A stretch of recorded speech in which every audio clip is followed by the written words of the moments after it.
After a brief power outage, we're on the air as Paintsville and Pikeville in our second semifinal game. I'm Eugene Newsom along with Ronnie Paul Newsom as the lights and scoreboards and everything are out here at Prestonsburg. But we do have our D&D Sports powered by T-Mobile up and going.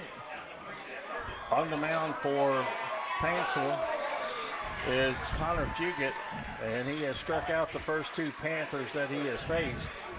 And right now he is behind to the number 3 batter, Wade Hensley, the designated hitter. Braden Hall and Sam Wright both struck out swinging as Fugit delivers, and that is going to be ball. Oh, that's just called a strike. Delayed signals. And the 2-1. Grounded sharply up the middle. And it is going to be fielded by Porter. Across he goes to Phelps at first base. So score at 6-3 for the third out here in the first inning. Pikeville, no runs, no hits, and no one left on base. And after a half inning of play, the Panthers 0 and the Tigers coming to bat. This is D&D Sports. If you're looking for a great selection and a great experience for your next Harley-Davidson, come on down to Mountain State Harley-Davidson here in Del Barton, West Virginia. We have new 2023 models in stock and ready for delivery. Special financing available. Or choose pre-owned with one of the largest inventories in the tri-state area with great low prices. Visit our showroom filled with licensed Harley-Davidson apparel and more. Don't write that check until you check with us, Mountain State Harley-Davidson, 61 Priest Bottom Road, or visit us online at mountainstatehd.com.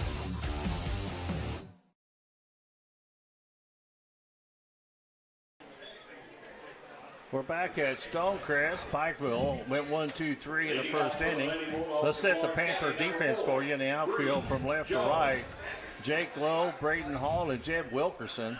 In the infield at third base will be Jackson Hall, Bash Ryan at shortstop, Sam Wright, the second baseman, Dylan Thompson at first, and the battery, Noah Jarrell behind the plate, and Isaac Duty catching. And Ronnie, you've got the batting lineup for the Tigers. I do. For the Paintsville Tigers, they will lead off with their first baseman, Harris Phelps. He bats left-handed.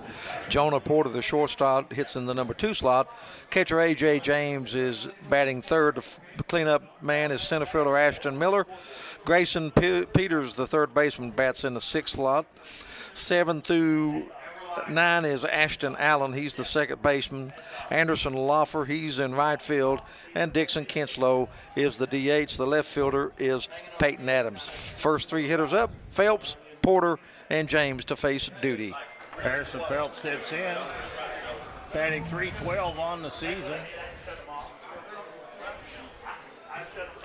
Has 4 doubles and a home run to his credit. And Isaac Duty with his first pitch of the ball game, and it's lifted high in the air, short left field, going out the shortstop. Bash Ryan makes the catch, and that is out number 1 for Paintsville here in the top of the first inning. And that'll bring Jonah Porter to the plate for the Tigers. Was Porter masterful yesterday in the pitching performance? He shut out Lawrence County, had 13 strikeouts, just was a tremendous job on the mound for Porter yesterday. So Duty with the pitch, breaking ball, stays high and tight.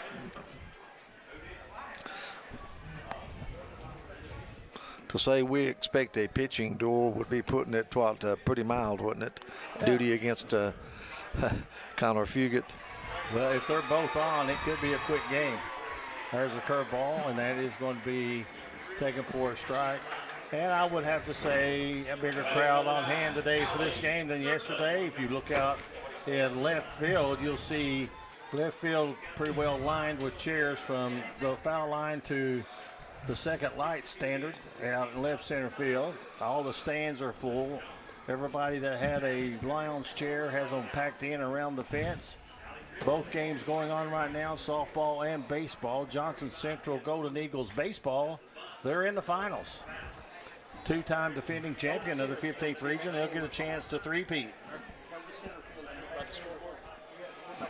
So the count 3 balls and 1 strike to Porter, and Porter takes ball 4 inside, so he's the first base runner of the ball game. In a game like this, little things are magnified, but to me, I think the key thing in this game could be base running. Still a base here and there, sacrifice bunt, move a runner over. I think the base running could be a key in this game. Well, Porter definitely has the wheels on at first base. Duty will have to hold him close. And the pitch. And that's a curveball that stays low. A.J. James hits in the 3rd slot. Very good defensive catcher. They have him playing pretty well straight away. No wind at all here today. The 1-0. Healthy cut. Came up empty. You know, there's not many Connor Fugits, let's face it. They come along. He's signed to play for the University of Kentucky, an SEC team. But don't take anything away from Isaac Duty. I mean, he's got some giddy up on that ball. Let me tell you, he's a hard thrower. He checks the runner at first. It takes a long time after checking him. And now the bunt, and it's fouled all the way to the dugout of Paintsville. That time James was bunting for a base hit. He thought the third baseman, he caught him back. And easy to see when they square around or when they are going to bunt for a hit. That time he tried to lay it down the third baseline for a base hit. Dropped that bat awfully quick, didn't he? Mm-hmm. There's a token throw over to chase Porter back.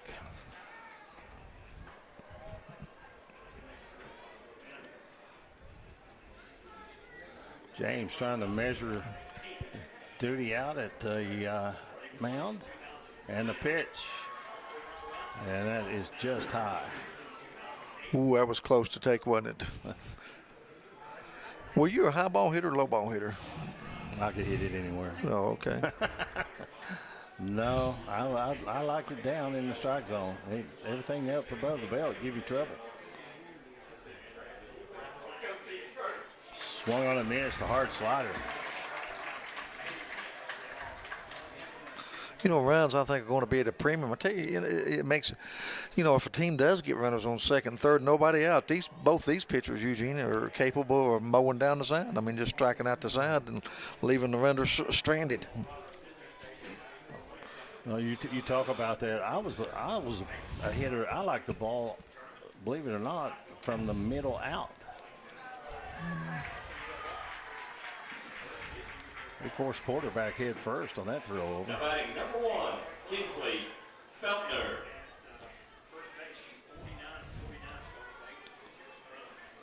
Check of the runner. And there is a strike poured right down the middle. Taken all the way was Ashton Miller, center fielder. I mean, the worst thing that happens if you get caught stealing right now is you're going to lead off with your number 4 hitter. Might try to get him into scoring position. Curveball hit towards short. And making the play is Bash Ryan. And Pikeville's out of the inning. Scored 6-3. However, there was a walk. So Paintsville, no runs, no hits. They do leave a runner stranded in the first inning. And we played 1 in the score. Pikeville 0. And Paintsville likewise. This is D&D Sports. Looking for a great selection, great prices, and a great experience on your next ATV, motorcycle, or side-by-side? Come check out Kiefer's Kawasaki. Our number 1 goal is to offer you the best power sport experience at a great price. Like this new 23 Kawasaki Teryx 4 for only $17,999. Before you write that check, check with us. And remember, your adventure starts here at Kiefer Kawasaki. Route 44 South, Jerry West Highway in Logan, or visit KiefersPowersports.net.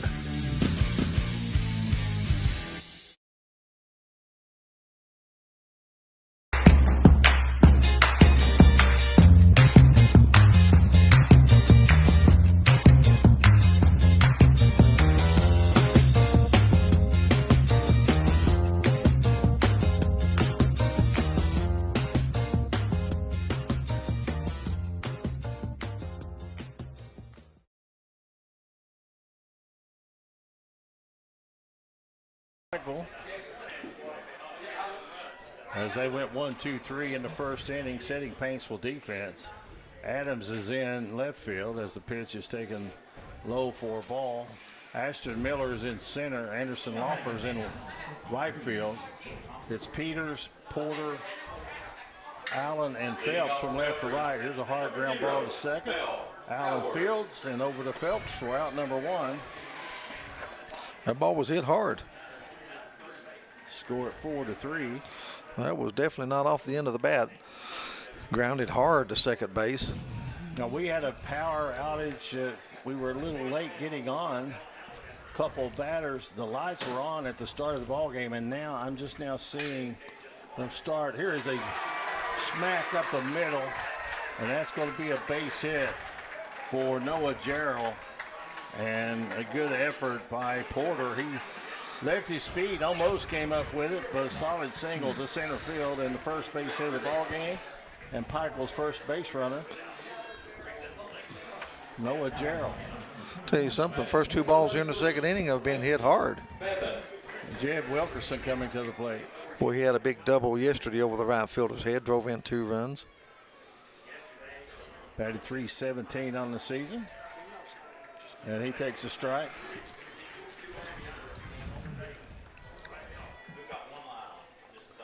So 1 on, 1 out. Tell you something else spiteful, they're loaded with left-handed batters. And the pitch. And that's going to be down, and the count 1-1.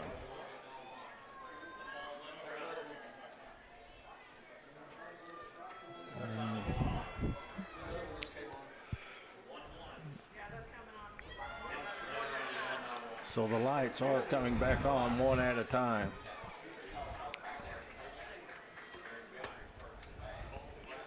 So the left-handed hitting Jed Wilkerson at the plate. And he fouls it out of play. So 1 ball, 2 strikes the count.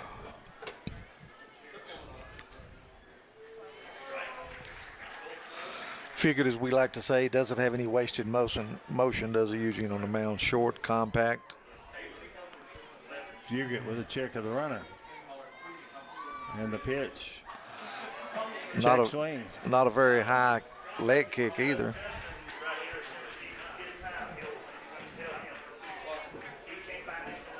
So the count now 2 balls and 2 strikes. Now batting number 14, Abby Bipperman. The 2-2. And that misses inside.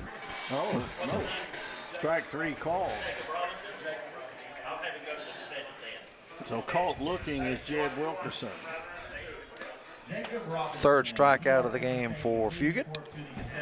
Pete Runyon makes the call verbally, and his physical motion has me fooled sometimes. So 2 out now for Pikeville here in the second inning. Both teams have had a runner on.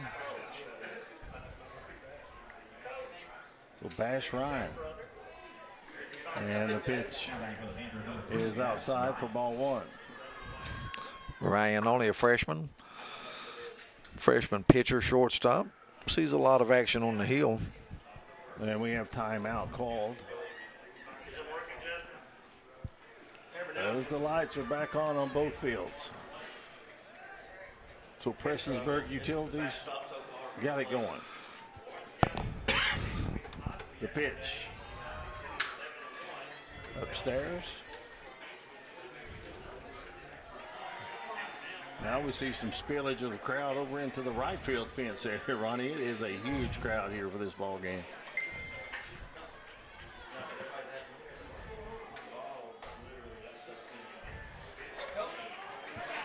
And the count now 2-0.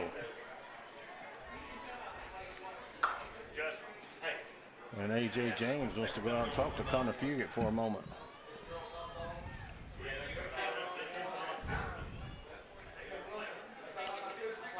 Interesting, we were talking yesterday. I don't think Connor Fugit has a batted this year or played in the field, has he? He's got a 0.68 earned run average. He's only given up 6 earned runs on the season. And there is one he pours over on the outside corner to make the count 3 balls and 1 strike. So moving right along, top of the second. No score. Each team with 1 base runner thus far. And that one misses outside. Pikeville's got a couple of men on. That's all you can ask for against a pitcher of the caliber of Fugate, is to give yourself some chances. And that chance is going to come to number 1, Jackson Hall. Hall, the third baseman for Pikeville. Looking at his numbers on the season, he batted .271. Be a big time to get a hit, wouldn't it? And he takes upstairs ball 1. And Fugate doesn't really look loose right now, Ronnie. He's missing high. And usually when a pitcher is missing high, it's the release angle, isn't it? Straight away in the outfield. Be tough to score from second on a base hit. They're holding Gerald pretty close to second base. He misses high and tied again, and we're going to have a timeout as Thomas McCormick wants to go out and speak just for a moment to his pitcher.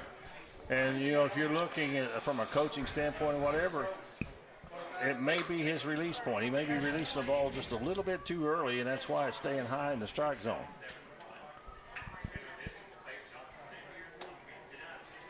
But you tell him right now, you got 2 out. Just concentrate on the batter. This is the number 8 batter in the lineup. Just pour some over the middle and make him put it in play. Gerald is on second base. He had a hard single. And then they're talking to the umpire about the baseballs. He won another baseball. And then Bash Ryan has reached on a walk. Breaking news, Eugene, we just come across now from D&D Sports. Matthew Perry, longtime coach at Morgan County, has been hired as the new head basketball coach at Bath County. Matthew Perry, new coach at Bath County. That is pretty important stuff, isn't it? The pitch, and that's ball 3. So a pitch away of loading the bases. Jake Lowe waiting on deck for the Panthers. So you're definitely taking this one, aren't you? Yes. And that is strike 1.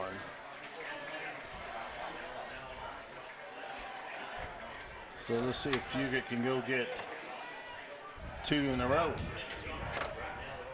And the pitch, and he gets number 2. Whatever was said, whatever tweak he may have had is working. So the count 3 balls and 2 strikes. Can he get out of the jam? And a swing and a miss, and he does. Jackson goes down swinging. Pikeville 1 base hit. They leave 2 base runners. We played an inning and a half here at Stonecrest Sportsplex. And Pikeville, no runs. Paintsville, no runs likewise. We'll go to the bottom of the second. Powered by T-Mobile, this is D&D Sports. Hi, everybody. Dave Baker here for Citizens Bank of Kentucky. Do you want to love your car even more? How about putting extra cash in your pocket each month by refinancing with new low rates at CBK? It is fast. It's easy. All you have to do is log on to wearecitizens.bank. If you're looking for a friendly and fun atmosphere to enjoy your daily cuisine, come to Cheech's Pizza in Lenore, West Virginia. Cheech's Pizza has world-renowned cheese sticks, delicious pizza, and the best subs in the pizza and pasta game. Don't forget to take advantage of our milkshake shop located inside. Bring your family down to meet ours. We are the place that treats you like family from the second you pull in the parking lot. We look forward to seeing you here at Cheech's Pizza.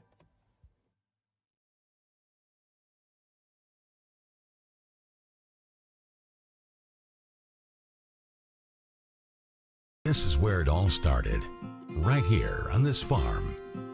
We may have grown over the years, but we've never lost sight of what was important to us.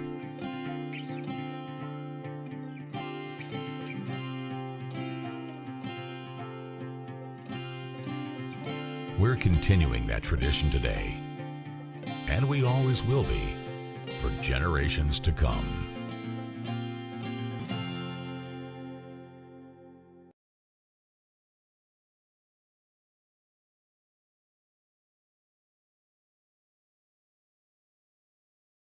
Paintsville is going to be Grayson Peters. Paintsville sent 4 batters to the plate in the first inning. Isaac Duty had 1 strikeout for the Panthers. And he delivers, and there's an inside-out swing and fouls the ball off to the right side. I'd like to thank our sponsors for tonight's games, Custom Print and Design. One of our principal sponsors of sports on D&D. As the 0-1 comes to the plate, that's taken high. And Connolly Brothers Giovanni's, that's located at the bottom of the hill here at Stonecrest, either before the game or after the game. Stop in at Connolly Brothers Giovanni's with your favorite pizza or sub.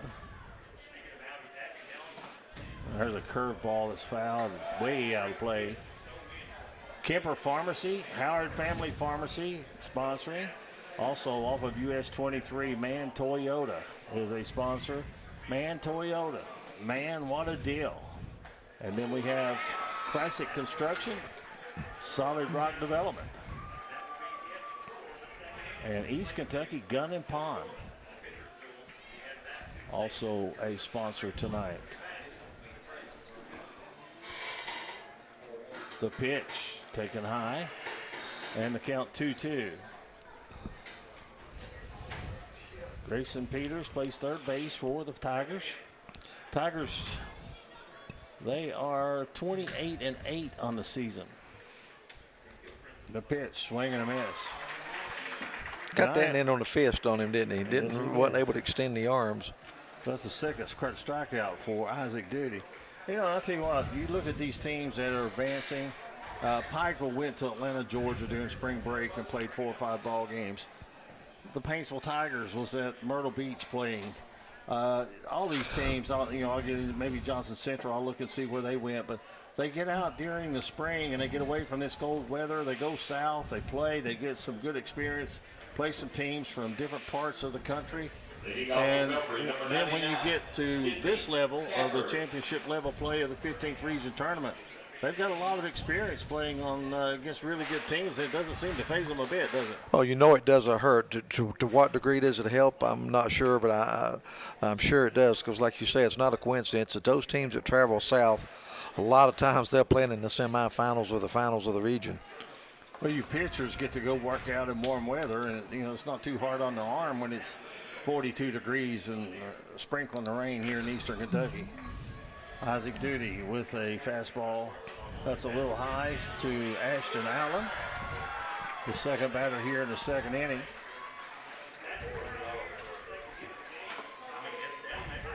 Compact motion, isn't it, for Duty? There's a grounder foul at first. Dylan Thompson had that one fielded. But it's about a couple feet foul.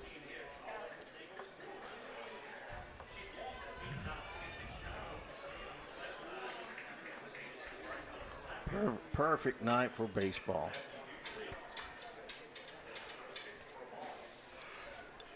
The pitch, swung on a miss.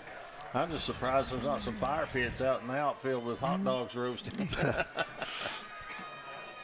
That would be the ideal situation, wouldn't it?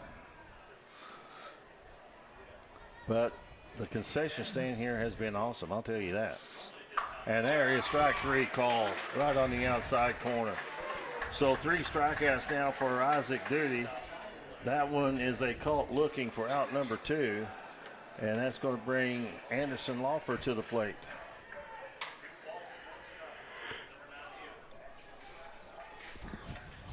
Corporate sponsors for this year's tournament: Community Trust Bank, Food City, Appalachian Wireless.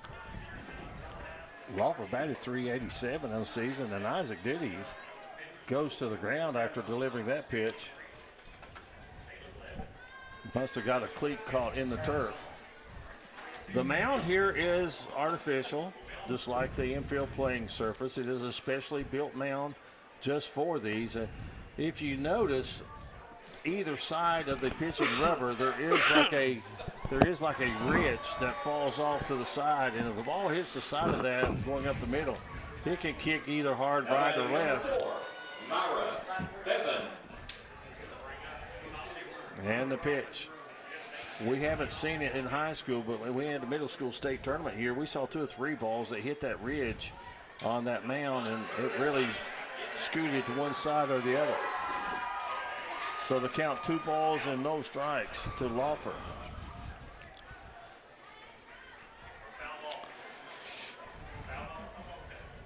The pitch, strike right down the middle. On deck is going to be Kinchlow. Poor Duty doesn't waste much time on the mound, does he? He's gets the ball back and ready to go. He's behind 3-1 now to Lawfer. You don't want to lose 7, 8, 9 hitters in a lineup with the bases on balls. Swing and a miss, strike 2. Boy, the batters are there. We're having trouble catching up to the heat of Duty. I'd like to know what the radar gun would say on both of these guys. And there's strike 3 called. And he strikes out the side, 2 of them looking. Give him 4 strikeouts to match Connor Fugett's 4 strikeouts. We played 2 innings here at Stonecrest in the second semifinal game. The winner gets Johnson Central 6 o'clock on Wednesday evening for the for the region championship. And we'll be back after this, powered by T-Mobile. This is D&D Sports Network. If you're looking for a pharmacy that's still got a hometown feel, come to Kemper Pharmacy in Kemper, Kentucky. They'll treat you like family from the second you walk through the door. You can also get free University of Kentucky basketball schedules today at Kemper Pharmacy. Kemper Pharmacy is a proud supporter of all mountain athletes. Hi, everybody. Dave Baker here for Citizens Bank in Kentucky. Do you want to love your car even more? How about putting extra cash in your pocket each month by refinancing with new low rates at CBK? It is fast, it's easy. All you have to do is log on to wearecitizens.bank. Tax season coming up. If you're looking for a car lot with no bumps, no added tags, no gimmicks, no added dealer markups, come to Man Toyota in Prestonsburg, Kentucky. We'll have you leaving our lot. We go to the top half, the 3rd inning here at Stonecrest with no score as Pikeville is going to send to the plate Jake Lowe, and to bring you the middle innings, Ronnie Paul Newsom. Thank you very much, Eugene. First pitch in the dirt for a ball. Fugett, the second pitch is a call strike. Count evens at 1-1. No score. Top of the 3rd inning. Connor Fugett will see Jake Lowe, Braden Hall, and Sam Wright. Another call strike on the outside corner. Powerful with 2 base runners thus far in the game. They have one hit and 1 walk. That ball's low and outside off the plate. Count evens at 2.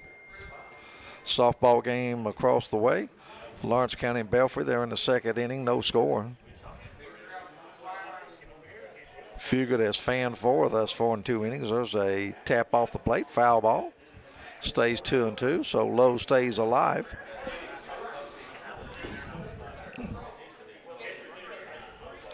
Braden Hall on deck.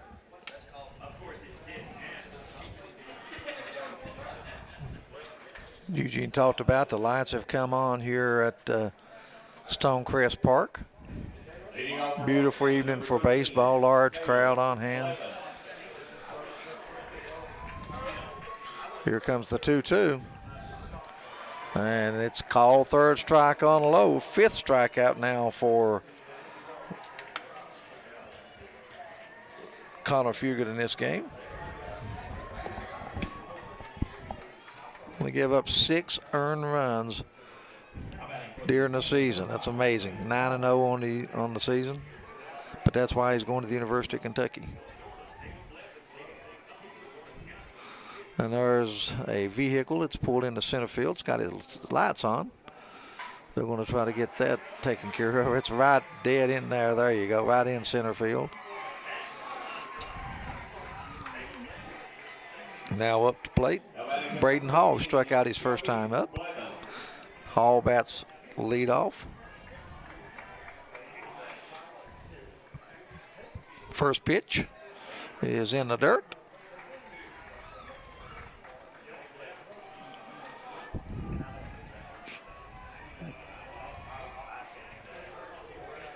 beautiful atmosphere here. You see the stands are full, people around the fence and on the fist. Hall Swings doesn't get it. We're scoreless in this game. Top half of the third inning. And there's a ground ball to third. And the throw across to first is in time. Nice play by Peters. And there's 2 down quickly here in the third for Pikeville. No surprises in this game thus far.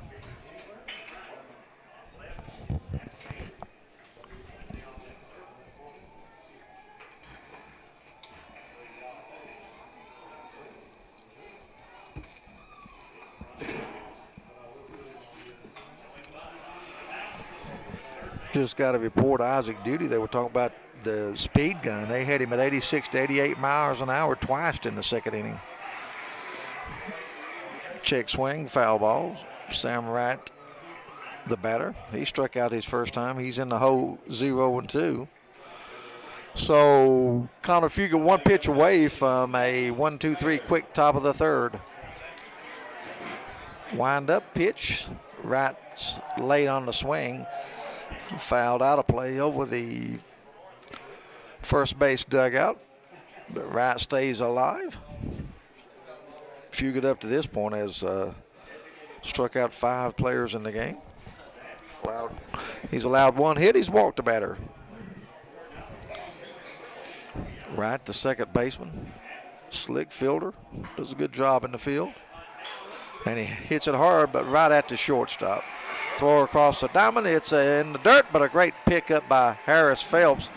The throw that time from Jonah Porter a little low, but great job by Phelps to come up with the ball in the dirt. Wright is retired, and the Panthers come out no runs, no hits, no one left. After 2.5, we'll scoreless, Pikeville and Paintsville. This is where it all started, right here on this farm. We may have grown over the years, but we've never lost sight of what was important to us.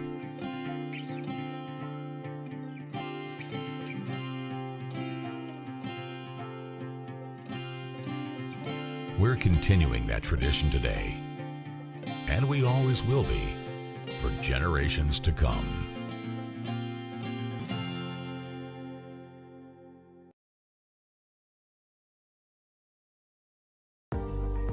Looking for a new pharmacy?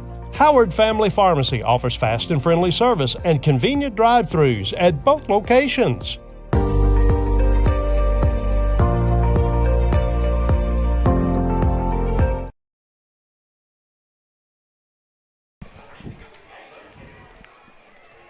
Welcome back, everyone. Bottom of the third inning. We're scoreless. It's been the Connor Fugit and Isaac Duty show thus point. We're in the bottom of the third, scoreless. Paintsville without a base hit thus far in the game.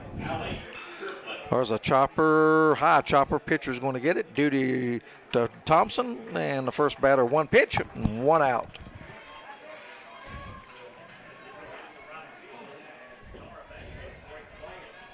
That was Dustin Kinchlow. Next hitter up is going to be Peyton Adams making his first appearance. Adams is the left fielder. Bats in the 9 slot. Comes Duty. Wastes not much time. Foul straight back over her head. So Duty quickly ahead 0-1 in the count. Pikeville's had 1 hit and 2 base runners. Paintsville's had 1 base runner. That was a base on ball to Porter in the first inning.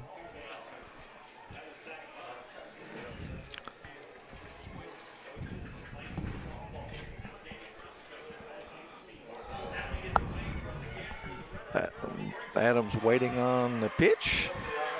He swings late on it, slices it down the right field line. 1-2 count. The winner gets Johnson Central Wednesday. Championship game. Game time, 6 o'clock Wednesday.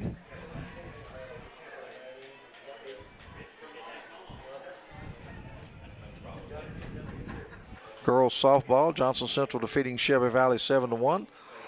They are in the finals. They will take on the winner of the game being played right now, a scoreless game between Belfry and Lawrence County. Well, I love the way Duty works. I'm telling you, he is quick. Fastball high and in tight. Eugene, we just got a text. They say that Duty in the was clocked in the 86-88 range in the second inning. He hit 89 twice. And there's a base on ball. Peyton Adams works a walk.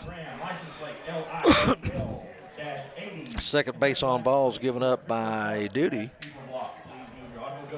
And we go back to the top of the order. Harrison Phelps.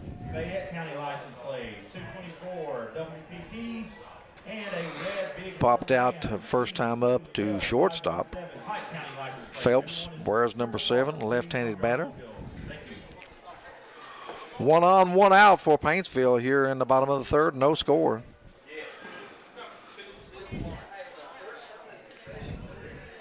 Duty from the stretch. There's a bunt. It's bunted out of play. Phelps also butting for a base hit. Not looking to sacrifice with your leadoff batter.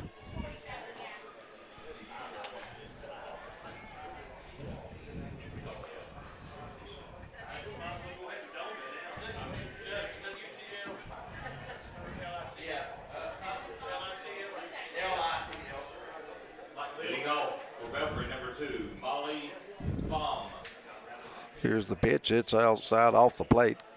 Count evens at 1. They're actually shading Phelps to a little to left field, thinking he's going to hit the ball a little late.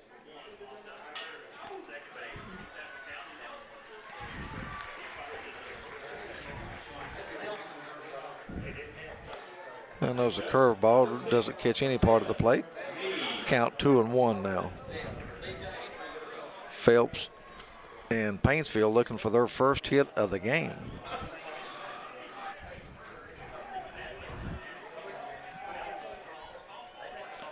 Isaac Duty himself struck out four thus far.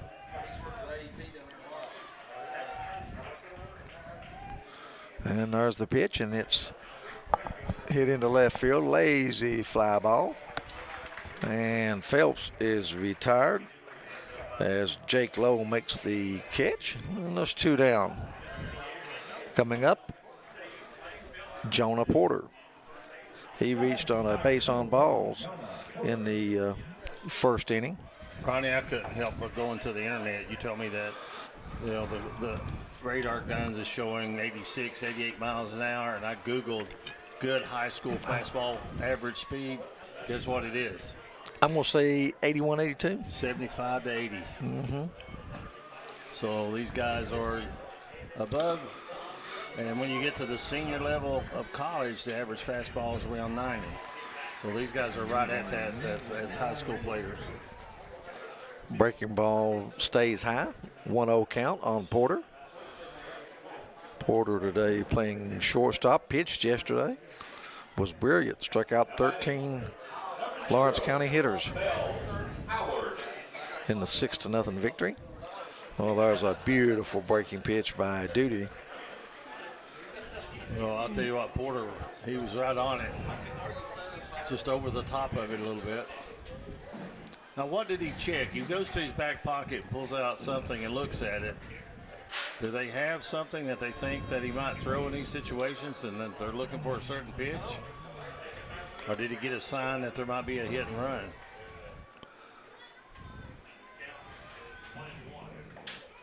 Foul tip. You know, a big change in softball and baseball from our days, Eugene. We're used to cross the chest and the tip of the cap and everything. Now they've gone with the numbers, most of them. Yes, they have. You see a few that the old-fashioned, as I call it, but most of them on the pitches they want thrown where the pitcher, the coach is calling the pitch from the dugout. It's all numbers oriented. And they wear the wristbands or have something on the tail. There goes the runner. And there's a strike 3 swinging from Porter. We've come to the end of 3 innings. And the score 0-0 between Paintsville and Pikeville. If you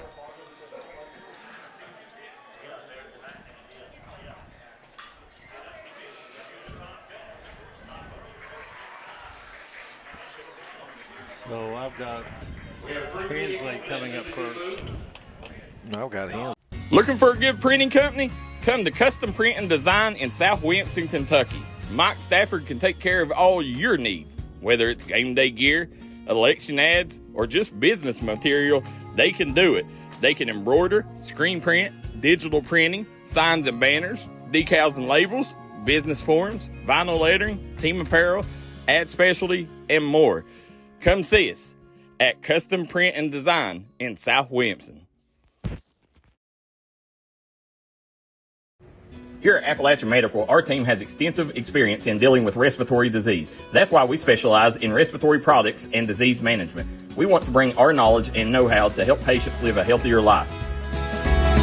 Appalachian Medical was developed by clinical professionals. We have more than 30 years of combined experience in respiratory disease management, case management, critical care, and more. Our respiratory therapists are skilled and compassionate.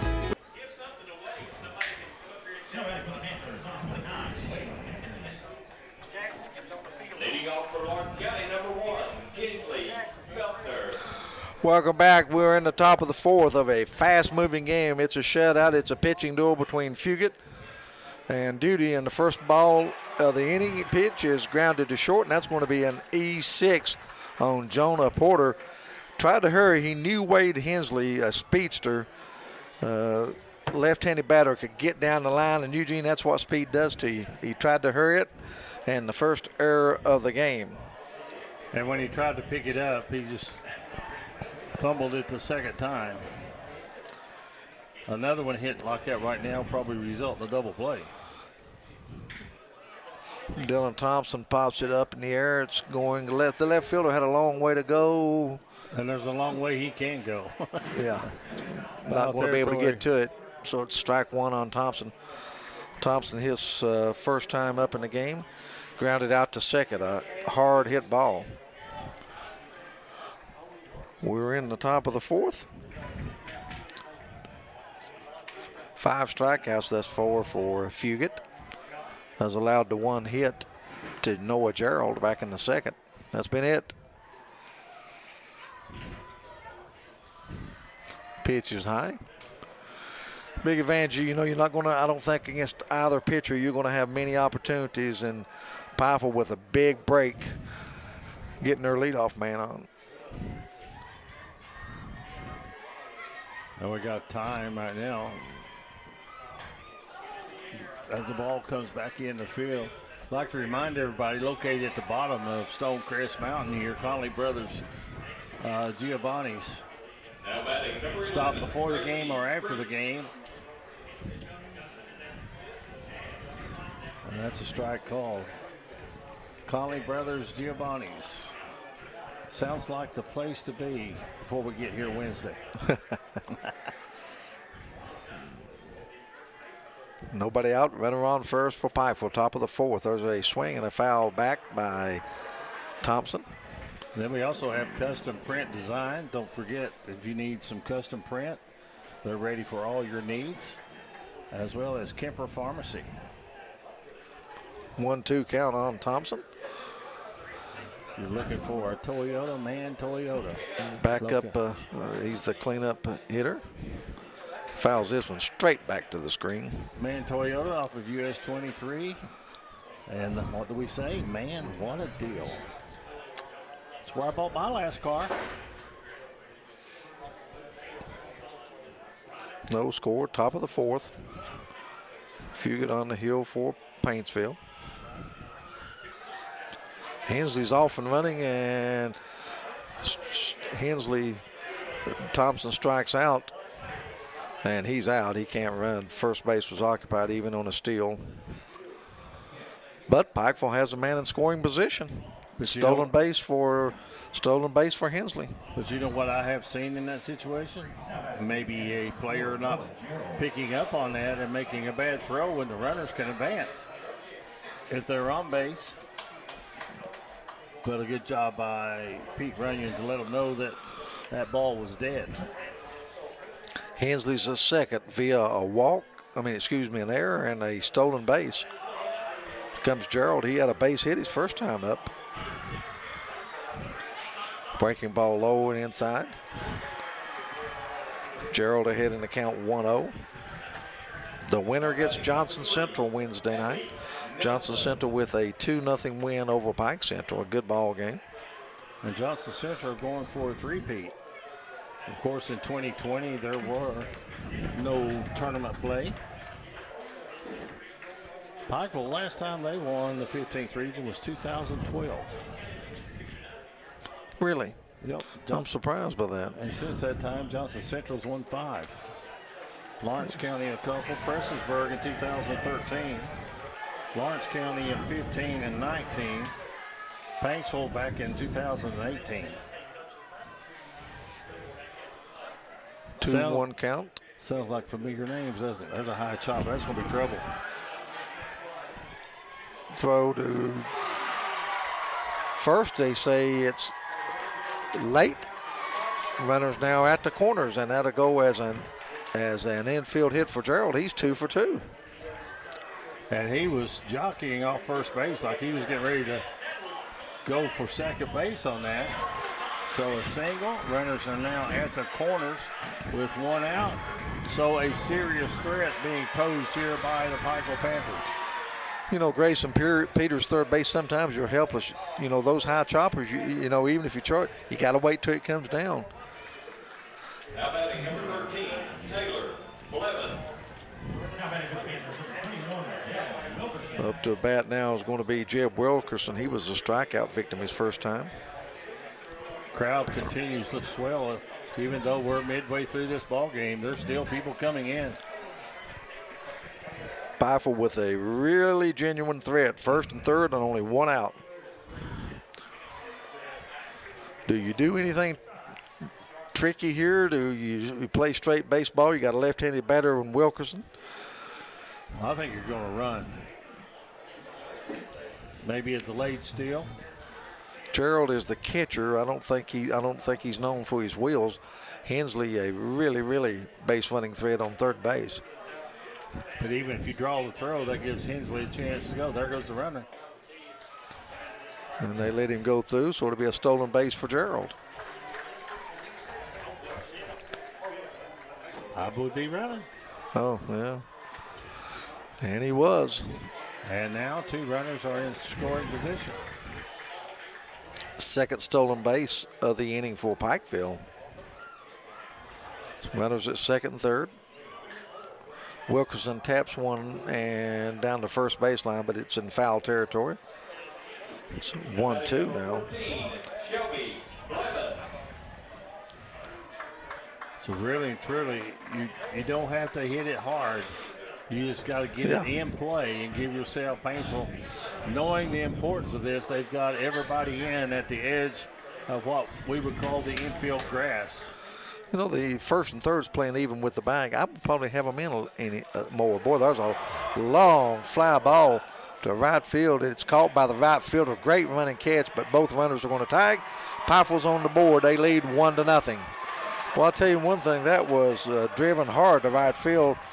Credit Wilkerson with a sacrifice fly and an RBI. So Pikeville, that is an unearned run. Nonetheless, they lead 1-0. Error, stolen base. They appeal to third, and they call him safe in case he left too early. You could take your time and maybe walk in as far as that ball was hit in the corner, especially with Loffer having to catch it with his. Tell you what, he made that catch look pretty easy, but he had to cover a lot of territory. That ball was hit hard and toward the right field line. And his momentum was taking him away from the plate. Swinging late on the pitch. So Pikeville bash on the board ran. here. He drew a base on ball his first time up. Pitch inside. It's a 1-2 count. Hensley reached on an error by the shortstop, stole second, advanced to third, and there's a line drive to left field, and it's caught. Wow, great over-the-shoulder catch out there, Eugene. I thought that was going to be trouble, but Peyton Adams makes a beautiful catch, and that's the end of the top of the fourth. We played 3.5 innings. Pikeville 1, Paintsville 0. If you want to make your dream home come true, call Solid Rock Development today. Check out some of these interior and exterior jobs they've done over the past few years. Solid Rock Development is making custom dream homes come true at a great price. Family owned, family operated, and faith backed. Give us a call today at Solid Rock Development.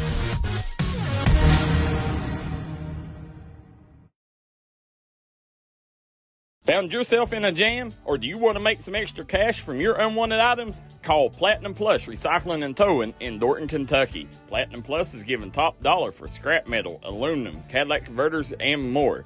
Owned and operated by Tim and Ashton Bowden. Give them a call at 859-314-7556.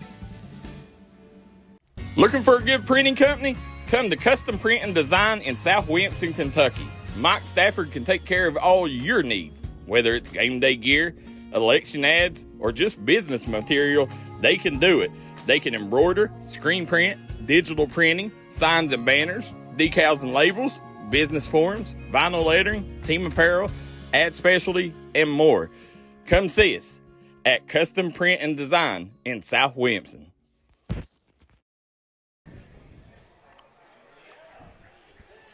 Well, Pikeville breaks the ice first with a run in the top half of the fourth inning. Paintsville will come to the plate looking for their first base hit of the ball game. Isaac Duty, Connor Fugit, they're living up to the pregame billing as they are two outstanding pitchers in high school baseball.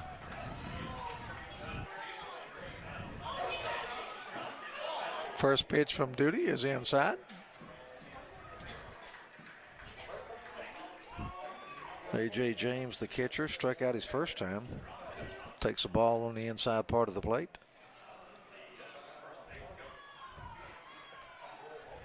Second pitch is low, so James ahead in the count 2-0. Well, we talked about base running may be a key factor in this game. Pikeville manufactures a run with the help of 2 stolen bases.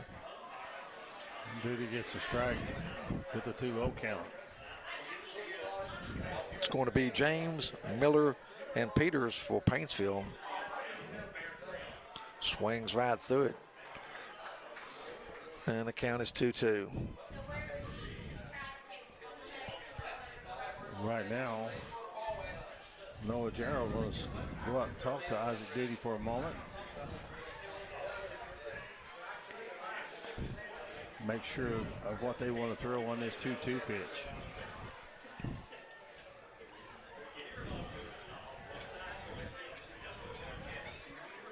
Paintsville was ranked in the top 25 during the season. I'm not sure what the ranking was at the end of the year.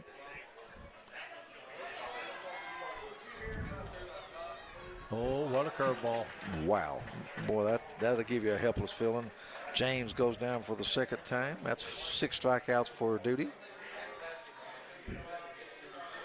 That would break the knees of a lot of good hitters, wouldn't it? Yeah, absolutely. And James is a good hitter. Bottom of 4, 1-0. Pikeville scratched out a run with the help of an error, a base on ball, and 2 stolen bases, and a sac fly. That is what you call the proverbial scratching out a run. Use a little bit of this and a little bit of that. Just didn't get a hit. Well, Jarrell had a hit. Yeah. Infield variety. Pitch is high. Count evens at 1-1. I think that fastball is getting up around the 80-mile-an-hour mark as well. Of course, everybody familiar with Pikeville football knows Isaac Duty, also the quarterback on the football team. Led them to a state championship. There's a pitch right down the heart of the plate. And we're even at 2-2.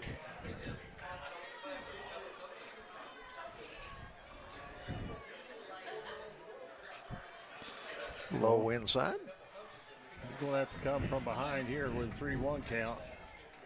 Takes a stroll off the back of the mound to gather himself. Paintsville still looking for their first hit of the ball game. That's going to be fouled into the parking lot directly behind the stadium. Count holds, full count. Great crowd. The bleachers are full. People all, you just love it if you're a baseball fan. And there's a foul ball. Count's going to stay 3-2. If you're a coach on the base, you're saying way to hang. Because that was a tough pitch to get a bat on.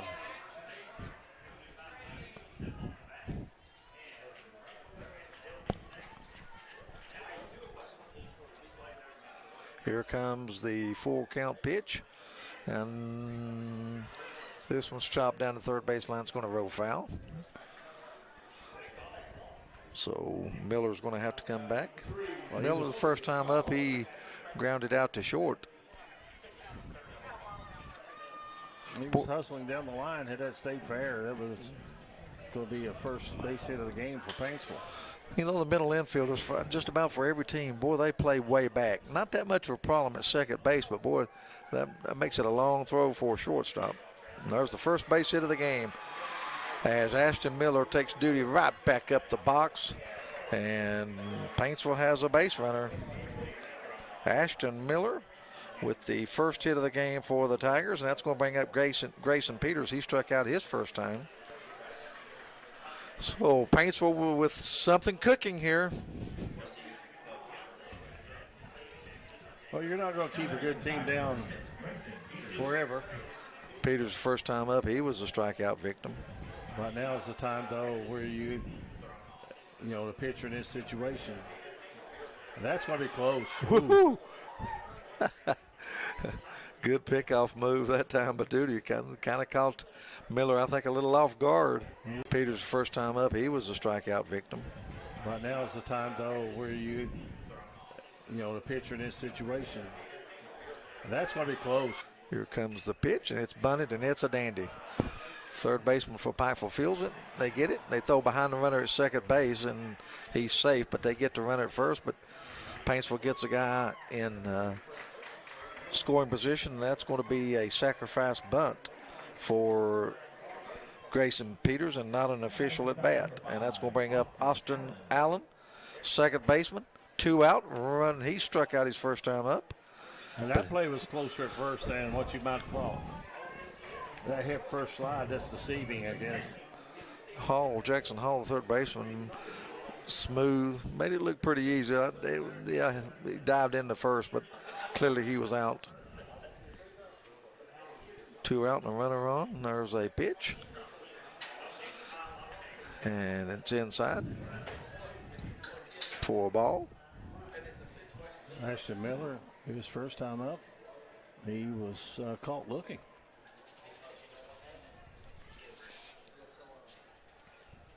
Paintsville with a runner in scoring position. There's ball low, 2-0 count. The base hit right here, we're tied up. Outfielders are playing fairly deep. I would think unless the ball's hit right at the outfielder, I would think that Miller would be able to score. But he's going to be moving on the crack of the bat. Pickoff play. Bash Ryan sneaking in behind the runner, but he gets back. You know, I just go back to that throw that the left fielder for Johnson Central made to end the game. I mean, that was just, we had such a great line on it. Hit right at him, and boy, he come up throwing, and he threw a rope to home plate, and they got the runner out to end the game. It's a call strike.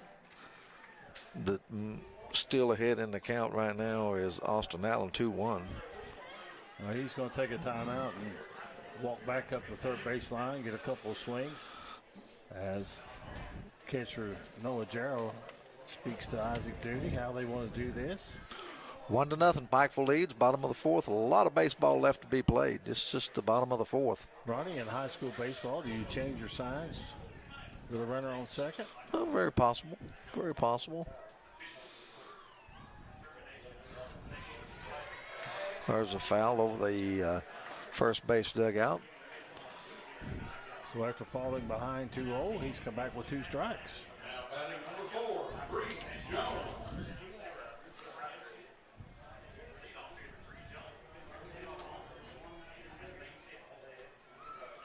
So the winner of this game is Johnson Central, the 2-time defending 15th region champ. Here comes the 2-2 pitch, and it's on the outside corner. Okay, they say a ball. I thought that was going to be strike 3. Oh, I did too. Wow, that was close. And the count goes full.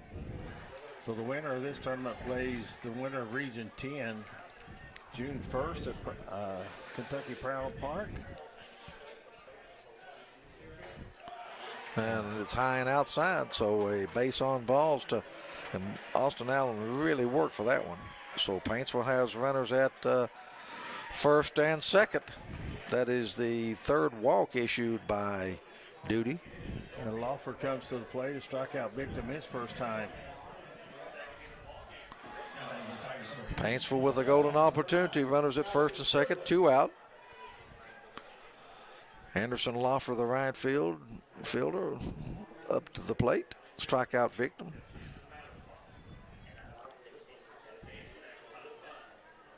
Duty, of course, pitching from the stretch. Here comes the pitch, right down the heart of the plate. That's a strike.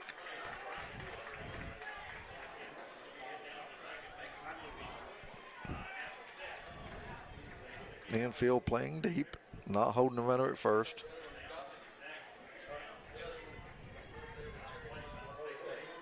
Here's the pitch, and it's outside. Count evens at 1-1. Now batting number 7, Danny Crum. See a nice wide stance there at the plate. Probably doesn't have a lot of stride because it's that quick, compact swing.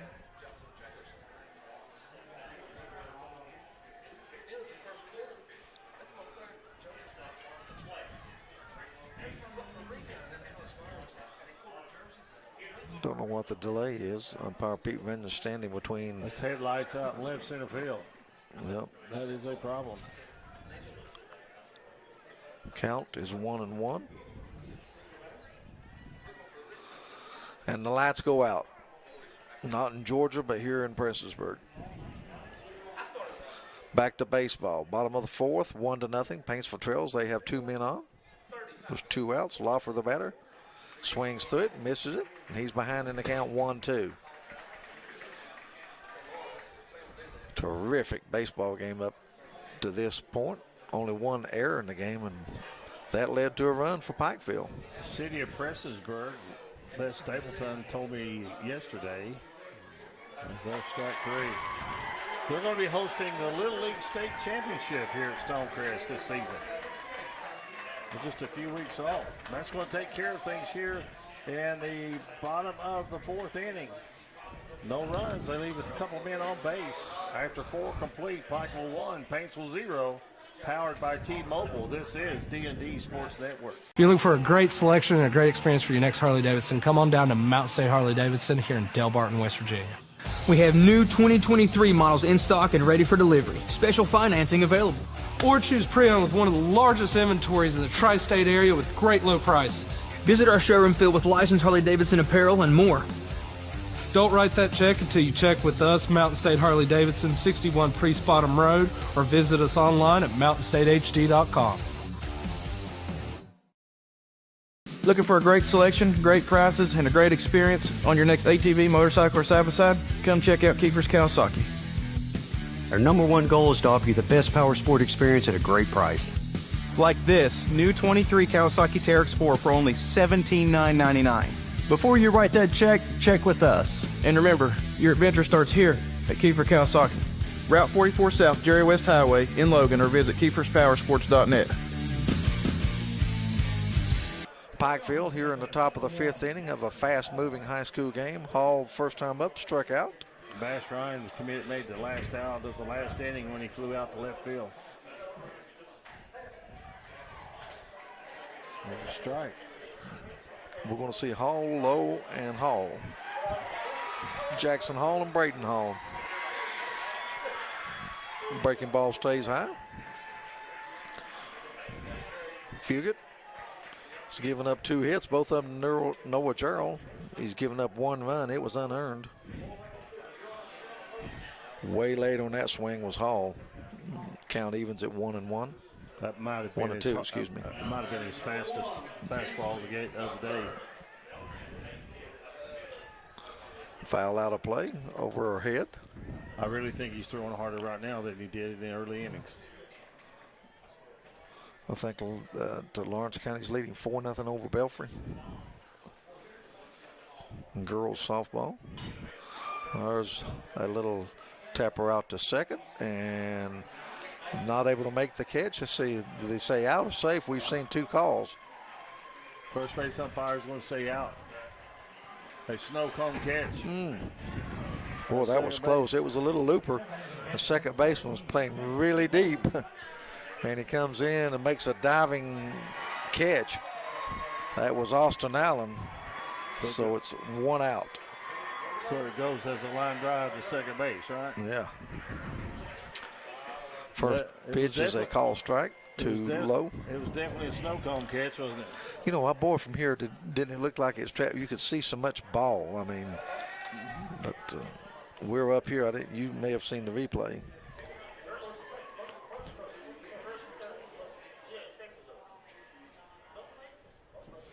Oh, curveball stays just a little bit high.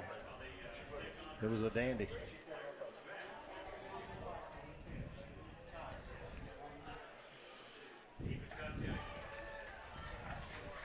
But after getting ahead 0-2, the count now 2-0. So Fugit with the 2-2 coming. Swung on and missed. So Connor Fugit with his 7th strikeout of the ball game. And we go to the top of the order. And Braden Hall, who has struck out and grounded out in the ball game. We thought Braden might be a scratch in this game. They said he hurt his Achilles tendon in batting practice before they left the high school. 7 strikeouts on the night for Fugit. And he takes a wicked curveball or slider for a strike.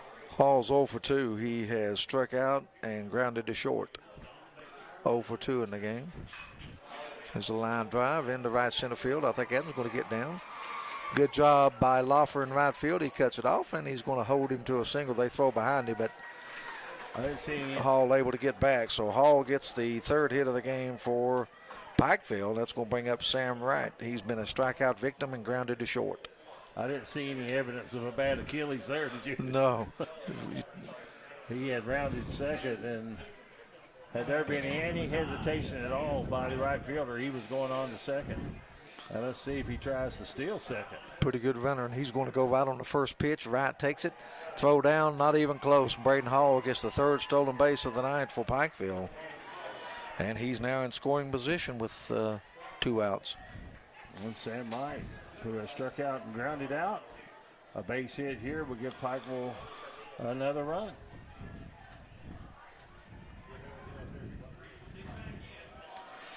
Pitch is low. Count evens at 1-1. You know, right there is a stolen base going to first pitch. Why fool around?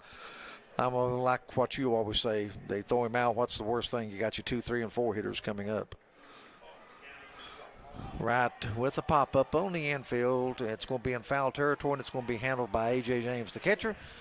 Pikeville, no runs, 1 hit, 1 runner left. We've played 4.5. It remains Pikeville 1, Paintsville nothing. Back in 1 minute on the D&D Sports Network. If you're looking for a pharmacy that's still got a hometown feel, come to Kemper Pharmacy in Kemper, Kentucky. They'll treat you like family from the second you walk through the door.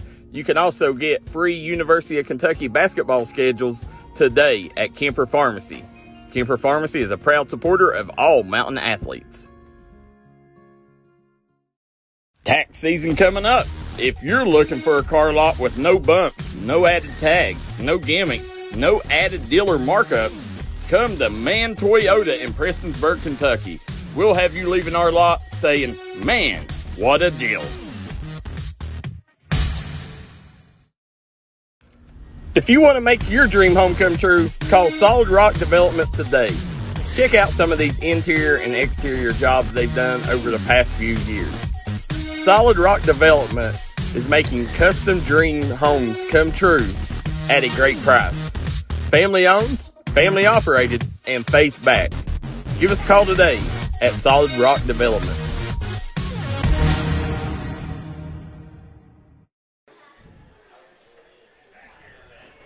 Back at Stonecrest, everyone, where Pikeville leads it over Paintsville 1-0 as we go to the bottom of the 5th inning. And still on the call, Ronnie Paul Newsom. Thank you very much, Eugene. A great baseball game, and we anticipated no less.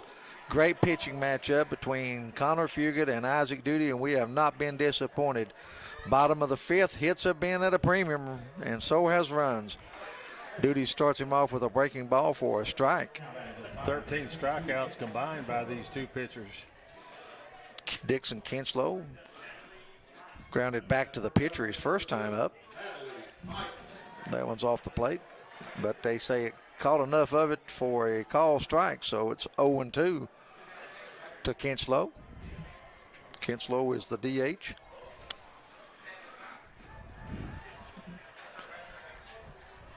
Pitch outside, 1-2. We're in the bottom of the 5th. Duty up to this point has allowed no runs on 1 hit. He's issued 2 base on balls. And he jams him for a strikeout. And there's quickly 1 down, and Peyton Adams will come up. He reached on one of those base on balls back in the 3rd inning.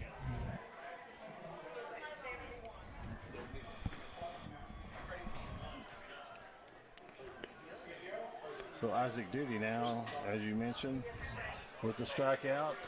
His pitch count is 71, so he's got 49 more pitches that he can throw in this ball game. 8 strikeouts for Duty. That pitch is low to Peyton Adams. Walked his first time up. There's another pitch off the plate. And Adams is quickly ahead in the count 2-0. Hitting into the number 9 slot. Runs well. There's a strike. 2-1 count. And Lawrence County's increased their lead to 5-0 over Belfry. There's a foul down the right field line. Out of play, it's 5-1 now. Belfry has put a run on the scoreboard. In case you're just joining us, Johnson Central with a 2-0 win over Pike Central. They scored 2 runs without a hit in the bottom of the 5th. That was the only runs of the game. Johnson Central girls eliminated Shelby Valley girls 7-1. Big swing and a miss. First 2 hitters here have went down swinging. That's a sweeping curveball, wasn't it? That's what we call it. East Kentucky Gun and Pawn, a sponsor of D&D Sports and the 15th Region Tournament, along with Howard Family Pharmacy. Man Toyota, man, what a deal. Howard Family Pharmacy and Classic Construction. Solid Rock Development. Top of the order, Harris Phelps. He's popped a short and lined to right field, and Thornsbury made a great diving catch on it, so robbed Phelps of a hit. Paintsville needing to get a base runner on board, to say the least. The only run was unearned in this game, an error, stolen base, and then a sacrifice fly. Pitch is high. Also sponsor of tonight's game, Man Toyota. Man, what a deal that you can get. Located off of US 23. Both these teams so fundamentally sound. They do the little things that you have to do to win a baseball game. And in case you just joined us, the breaking news at D&D Sports, Matthew Perry was named the head coach at Bath County. His son, Jordan Perry, attended UPike. Had a great career. I think he's been helping Justice at Pikeville as an assistant, hasn't he? He has. Count goes to 3-1 on Phelps, and They don't want to get him on first base with the wheels he's got. Great running back in high school. And it's inside. And they say on the corner, so it's a 4 count. I don't think Phelps liked that one. Steps out of the batter's box. I'll tell you what, if he does get on by a walk, I'm running him. I'm going to try to get him in scoring position with the middle part of the lineup coming up. And he's on. Ball 4. Now the question is, do you send him on the first pitch or send him on the first pitch? I'll probably send him on the first pitch. Jonah Porter's going to come up. He's had a base on balls and a strikeout. I think Coach Simpkins out to talk to his team. And he's telling them he's going to run on the first pitch. But, you know, you may not run on the first pitch. If you're Pikeville, would you maybe pitch out? You know, that possibility. Could be or something. Is he telling him to keep him close? You know, keep an eye on him. You know, catch him leaning the wrong way. That's something we haven't seen in 5 games here so far. We have not seen a pitch out. We've seen some runners thrown out. Pete Runyon telling Coach, I'd say that's an official visit, Coach. That's your first. He doesn't leave nothing to chance, and he's putting it in the book.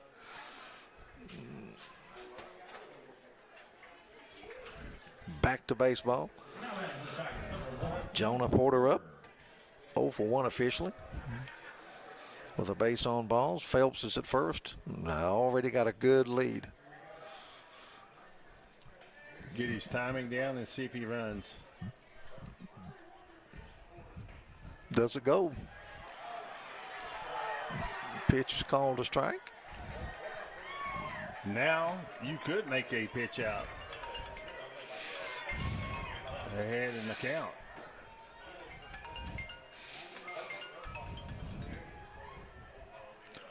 Here's the 0-1 delivery coming from Duty, but he's going to throw over to first. Runs Phelps back. One thing you don't want to see them do is get that, what we used to call that running lead. Be almost impossible to throw a guy that runs like Phelps, to throw him out. And well, Duty's letting him know that I know you're over there. Let's see, Phelps has not quite got a full lead, and there's a pitch, and that's taken for strike 2. Boy, Porter all behind in the count 0-2. Got to choke up, protect the plate.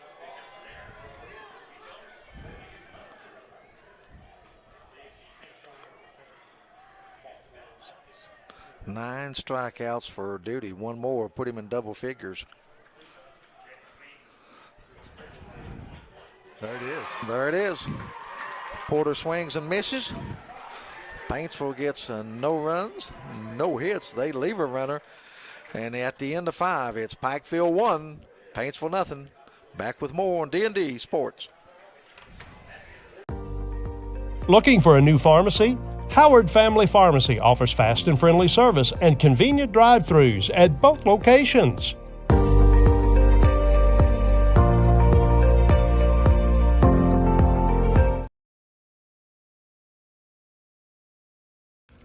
If you want to make your dream home come true, call Solid Rock Development today.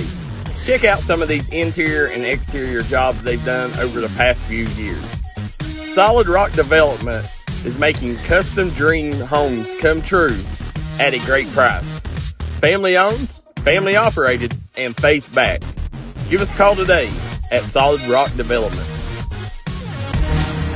Hi everybody, Dave Baker here for Citizens Bank in Kentucky. Do you want to love your car even more? How about putting extra cash in your pocket each month by refinancing with new low rates at CBK? It is fast, it's easy. All you have to do is log on to wearecitizens.bank.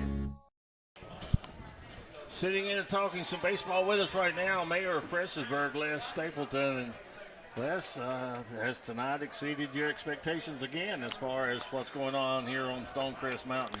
Very much so. Knock on wood, the crowds have been great. People have really been respectful of other teams. You know, competition's competition, and competition, they're going to be out there talking and yah-yahing a little bit. But, you know, everybody's been great. Yeah, they've been supporting the teams as opposed to trying to tear the other one down. I love it.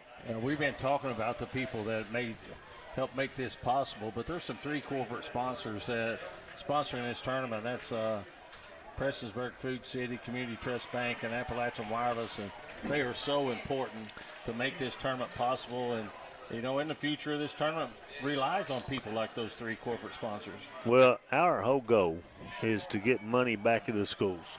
That's what we need to do with it. All we got to do is break even.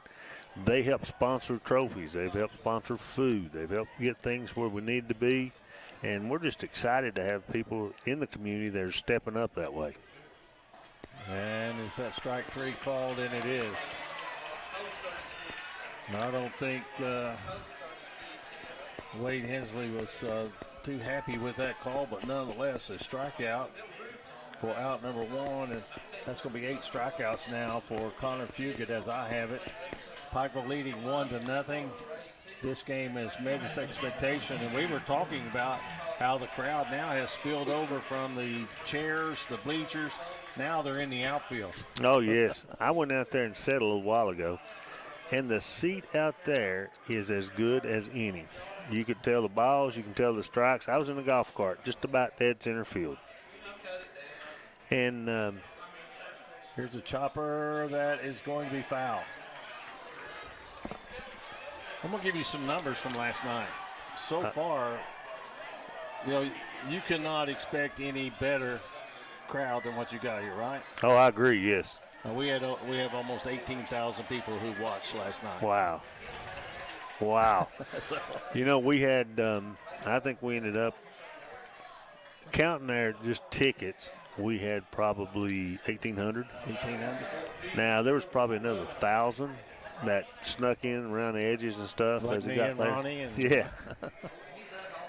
But, you know, the thing about it is we've done our best we could do about getting people where they need to be in golf carts and in buses, and I think people appreciate it. They love the atmosphere. It's as good as you can get up here, and watching 2 pitchers go it like they have been, wow. Yeah, that's not going to only finish their high school career pitching here in this tournament or in high school. They're going to play at the next level. Sure, yeah, both of them. Connor Fugit's already signed with the University of Kentucky, so we know he's going to be pitching for the Wildcats. Well, if somebody don't sign the duty kid, they're missing out. There's a lot. I really not sure exactly what if he's a senior or not. I'm not sure. And there's after the strikeout. That's a lot of foul territory room, and going over and unable to make the play is going to be Harrison Phelps. A lot of foul territory room here at Stonecrest. And that one, I think he kind of overran it. I think there's so much room on the sidelines, it catches some of them off guard. You'll see them even reach for the fence, and they're 10, 12 feet away.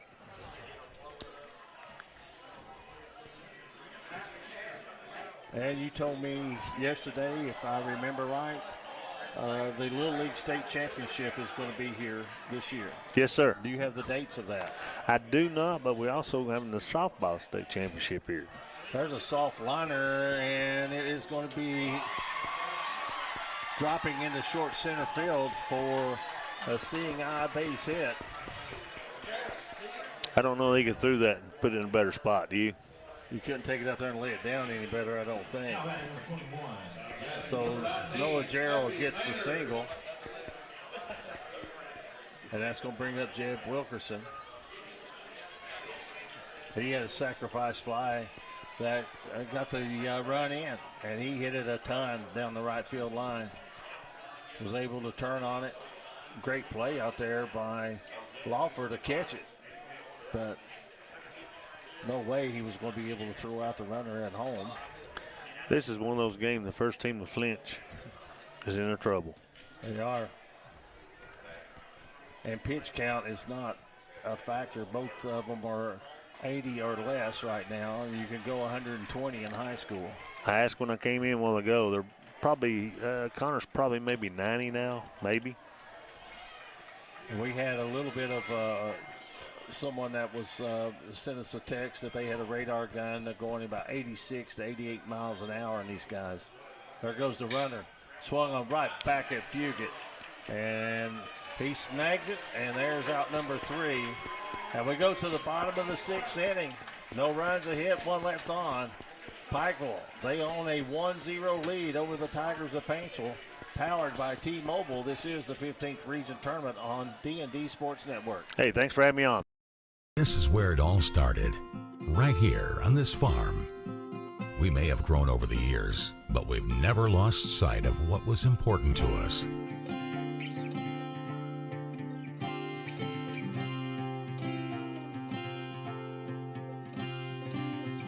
We're continuing that tradition today, and we always will be for generations to come.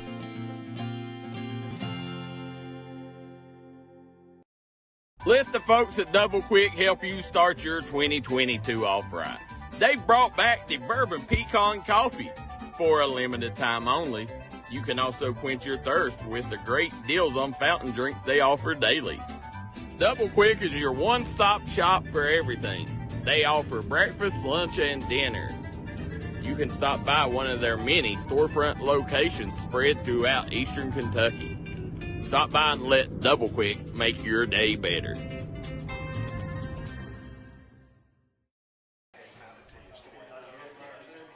We go to the bottom of the 6th. Big inning for the Paintsville Tigers. As they trail 1-0, they're going to send up their number 3, 4, and 5 hitters. Try to get something going here against the Panthers. Isaac Duty, Connor Fugit, they've gone the distance for their respective teams. And we want to thank you for joining us. We ask that you hit the like and share button. And let everybody know that they can see the 15th Region Baseball Tournament on the D&D Sports Network. And there's the first pitch to the number 3 hitter, A.J. James for Paintsville. A.J. James, number 3 hitter. Looking at his numbers. As there's a strike 1, 1-1.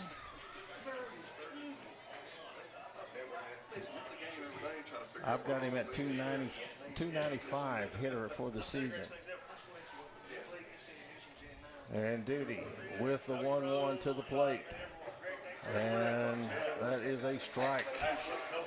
So he's ahead in the count, 1 ball and 2 strikes. So very, very important for Isaac Duty right now to stay on top of things. And he just misses outside, and the count evens, 2 balls and 2 strikes. Ronnie, I was talking about the hitters right now, the 2, 3, 4 hitters for Paintsville. Bottom of the 6th is a crucial inning for the Tigers. Although I don't think there was any question about that. So the 2-2 payoff coming to the plate, and that's fouled back to the screen. A.J. James is fanned twice. I asked Mr. Stapleton about the numbers, and he estimated the crowd a minimum of 1,800 that went through the gate last night here. What a crowd. 10 strikeouts for Duty on the night. And it's bigger tonight. As you can see, the spillover into the outfield. And there's a swing and a miss. That is a huge out here in the bottom of the 6th inning. 11 Ks. So we go to the number 4 hitter. That is going to be Ashton Miller. Grounded out to short and struck out back in the 4th inning. Isaac Duty, I've got him now with 10 strikeouts. I'm unofficial, but that's what I've got. 11. 11? Boy, what a curveball. 11 strikeouts. 11.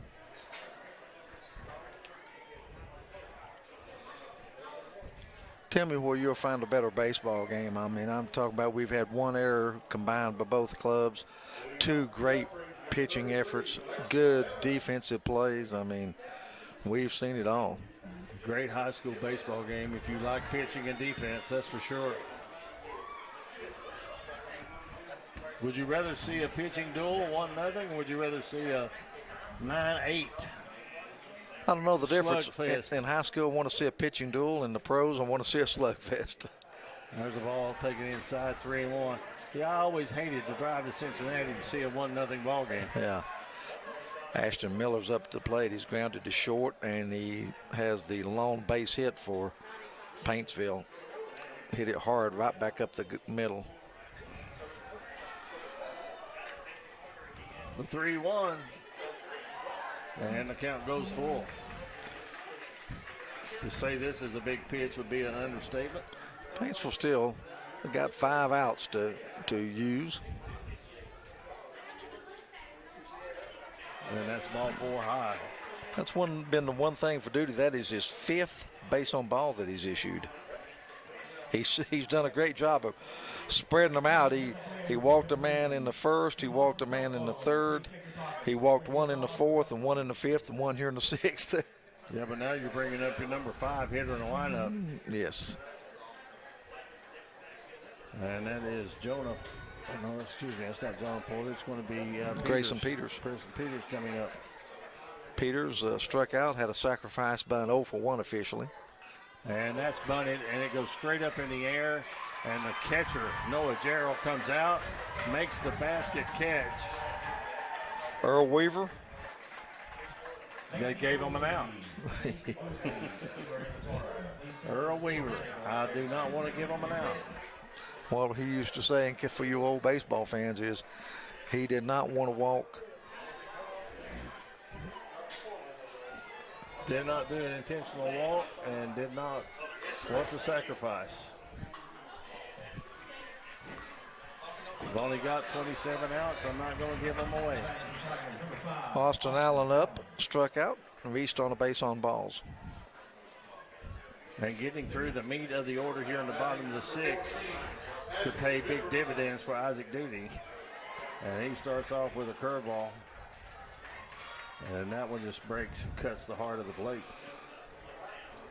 I think you got to run here, Ronnie. I think so too. I think you got to manufacture a run. I don't know that you can against Duty or Connor. You're going to put Fugit. You're going to put 2 or 3 hits together to get a run. I think you got to manufacture it. Now you can have ball thrown into center field, be at third base, wild pitch, and tied up. I'm with you. Pikeville's only run, come on an error, stolen base, advance to third, and come home on a fly ball. No hits. 1-1 the count. Pikeville thought he might be running, so they throw over.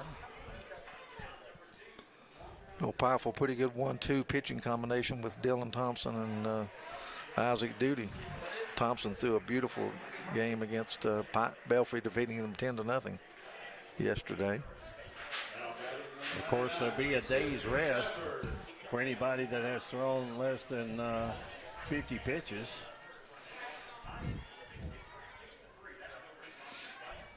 But to win it, you got to get there. That one stays down. 2 balls, 1 strike. 2 out here in the bottom of the 6th inning of a 1-0 ball game. All that we anticipated and more. No disappointments in this game. And Duty missing. And he's a pitch away of putting the tying run in scoring position. 3-1.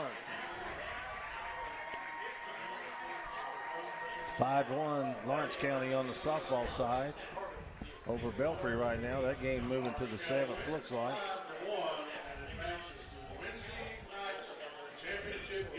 Actually, that's a final score of 5-1. And there's a foul. So Lawrence County in the championship game. They'll be taking on Johnson Central. That'll be a slugfest, won't it? Yes, it will. I'll tell you, the bats of Johnson Central are scary. I'm telling you. They've got hitting throughout that lineup 1 through 9. And Johnson Central in the finals in the baseball. They are the 2-time defending champion. Of course, in 2020, there was no tournament because of COVID. And the pitch down and low, out. And 2 runners on board now for the Paintsville Tigers with 2 out. Austin Allen reaches for the 2nd time, and that's the one Achilles heel tonight. That's 6 base on balls, and here comes Coach Simpkins out. Let's see what he's going to do here. Does he go to the bullpen? Does he go to Bash Ryan? Well, Anderson Lawfer will be the batter, batting .387 on the year. Or is he telling his pitcher, if I'm out there, I'm saying, hey, you got 2 outs, go at this guy. Don't worry about the runners. Go at this guy. That's short and sweet is what I'd tell him. Now, you don't have to strike everybody out. There are 8 players or 7 players behind you, plus the catcher at the plate. So go get the batter. And the hitter now on the spot is going to be Anderson Lawfer. He has struck out twice. He's been one of the 11 strikeout victims of Isaac Duty. Big moment in this game. Big pitch. And he misses, falling behind. I look at the outfielders. They're playing straight away. Shallow. I think the line drives right at them. I think it would be tough to score. I think good runner at second base, though. And he pours one over the outside corner.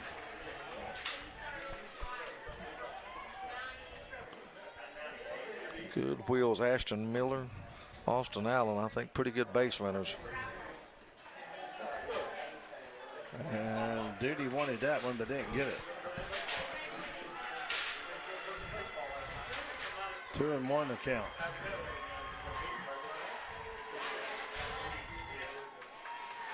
And that one misses outside, 3-1. Well, Paintsville fans coming alive, aren't they? Yes, they are. 1 pitch away from walking. The bases loaded. A lot tougher to pitch when you got a guy at third base and the base is loaded. Let me tell you, hits that ball, that plate becomes a little smaller. You're trying to guide the ball. You're trying to, okay, you want to take something off of it, which could lead to a base hit. Swing and a miss. Lawfer was thinking just that. Maybe this was my chance to bust one. Up to this point, this is the pitch of the game. 4 count. Runner's going to be taken off. 2 out. Pikeville leading 1-0. Do you throw the breaking ball or the gas? I come with the gas. And there it is. And it's outside. And Isaac Duty losing his composure a little bit out there on the mound. Oh, he started toward, and catcher Noah Gerald tells everybody to get back. He wants to talk to his pitcher by himself. Well, that was close. Woo, that was on the corner. I mean, I'll say this, for me, too close for a batter to take. But he's walked, the base is loaded. And that's going to bring up Dixon Kinchlow. He has bounced back to the pitcher and he has struck out. And one thing too, has Duty upset himself so much that it might affect his pitching? 7 base on balls issued by Duty. And that one called a strike. Dixon Kinchlow, I'm not sure what his average is on the year. Swing and a miss. But he's behind in the count 0-2. Kinchlow on the season had 76 at bats, 23 hits, which is a 303 batting average, had 13 RBIs. And 1-2-3 struck him out.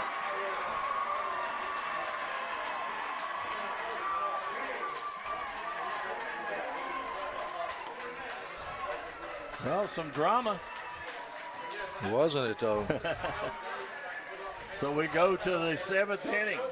Pikeville leading 1-0 over Paintsville. Isaac Duty looking into the Paintsville dugout with some energetic, I got you out motions. And so let's see what happens here in the 7th.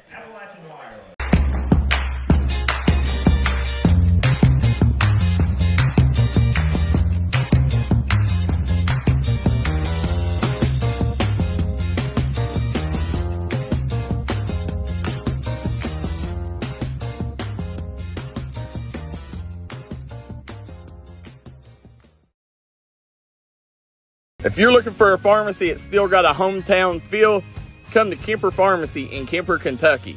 They'll treat you like family from the second you walk through the door. You can also get free University of Kentucky basketball schedules today at Kemper Pharmacy. Kemper Pharmacy is a proud supporter of all mountain athletes. Tax season coming up. If you're looking for a car lot with no bumps, no added tags, no gimmicks, no added dealer markups, come to Man Toyota in Prestonsburg, Kentucky. We'll have you leaving our lot saying, man, what a deal. Now batting for Pikeville is going to be number 3, Bash Ryan. And he takes a strike. So Pikeville would like to add on a run or two for sure. Paintsville got to hold them. Hold them where they're at. And the count goes 1-1. As far as a pitching duel, this is one of the best in high school memory for me. There's a one fisted down the right field line foul, and was the catch made? It's out of our line of sight. And if he made the catch on that ball, there's a one fisted down the right field line foul, and was the catch made? Thomas Randy's got it, and he got it right at the top of the fence in foul territory, and he had to run probably a good 80 to 90 feet just to get to that ball. Covered a lot of ground. So 1 out here in the 7th, and a swing and a miss by Jackson Hall. And a swing and a miss, strike 2. And so Mr. Connor Fugit throwing some missiles up there right now.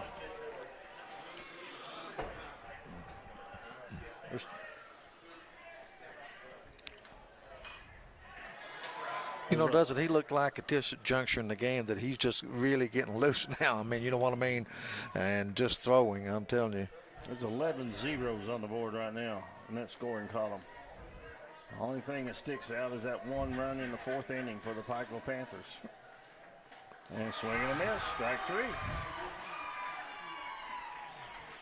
And they'll bring Jake Lowe to the plate.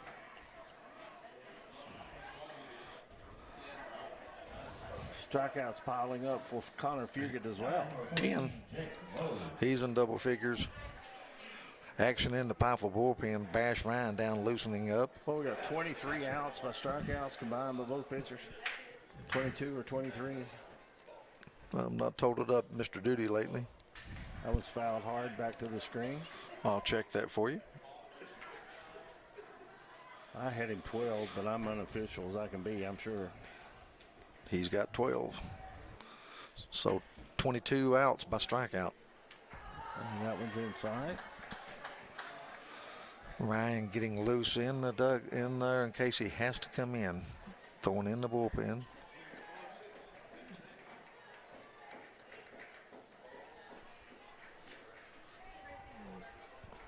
And the pitch up the middle. Fugit gloves it, throws it, out number 3. So Pikeville, they go 1, 2, 3 here in the 7th inning. And we played 6 1/2. Pikeville leads it 1-0. Paintsville's got to get a run to tie, 2 to win.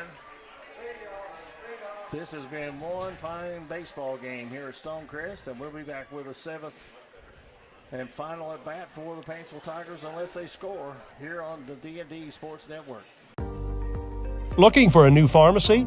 Howard Family Pharmacy offers fast and friendly service and convenient drive-thrus at both locations.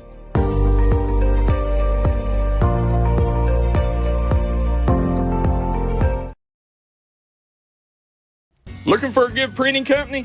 Come to Custom Print and Design in South Williamson, Kentucky. Mike Stafford can take care of all your needs. Whether it's game day gear, election ads, or just business material, they can do it. They can embroider, screen print, digital printing, signs and banners, decals and labels, business forms, vinyl lettering, team apparel, ad specialty, and more. Come see us at Custom Print and Design in South Williamson. Hi, everybody. Dave Baker here for Citizens Bank of Kentucky. Do you want to love your car even more? How about putting extra cash in your pocket each month by refinancing with new low rates at CBK? It is fast, it's easy. All you have to do is log on to We Are Citizens. Well, the bottom half, the 7th inning, the Tigers come calling. They need a run. Isaac Duty on the mound. And he throws the first pitch in there for a strike. That's pitch number 114. He's got 6 left. It's not a hard deck 120, as there's 115. And that's strike 2. If you hit the 120 mark with a batter that you've already thrown a pitch to, you can finish that batter. And there's a ground ball towards second. And that's going to be a 4-3 out number 1. Sam Wright with the play. Right to Thompson. So score it 4-3. Paintsville down to their last 2 outs. And we go back to the top of the order, Harris Phelps. Phelps in the game has popped to short. And he's flied to right and reached on a base on balls. Well, you didn't think the base on balls would hurt you if you're Duty. He's issued 7, but it's hurt him on the pitch count. And that's going to be pitch number 118. So he's got 2 pitches left. So he's going to be able to finish. Only if he gets Phelps on this pitch. And that's ball 3. So he can finish Phelps, and then that's going to be it. That's it. Because of the 120 pitch count, Duty will have to come out after this batter. And the 3-1. And that is going to be strike 2. Boy, wouldn't it be big from a Pikeville standpoint if he does record the out and the new pitcher does not inherit a 2-2 or a 3-2 count. And the pitch. And that's high, ball 3, and that does it. Well, no, he finishes the batter. Yes, he can finish this batter. My fault. So 3-2 count. What drama here at Stonecrest Park. Pikeville leading 1-0, bottom of the 7th. There's a fly ball that's going to be lifted out of play down the right field line. You know, it takes something to get out of play here. Yeah, it takes a good poke. Boy, Phelps runs so well. Again, I want to run down our sponsors real fast while we have a moment. We've got Custom Print Design, Connolly Brothers Giovanni's, located at the bottom of the hill here at Stonecrest. And we got Kemper Pharmacy, and there is ball 4. So the tying run is on at first, and that's going to take care of the pitch count for Isaac Duty. As we are going to have a pitching replacement, and we'll take this time out. And when we come back, we'll have the setup for you for the new pitcher coming in for Pikeville. Pikeville leads 1-0. Paintsville has a runner on with 1 out in the bottom of the 7th. This is the 15th Region Tournament on D&D Sports. If you was pushed out of the area because of loss of work in the coal industry, look no longer. Jim Marr is here for you. Jim Marr is now hiring for all positions in the coal field. Stop by their offices in Logan, West Virginia or in Wheeling, West Virginia and apply today.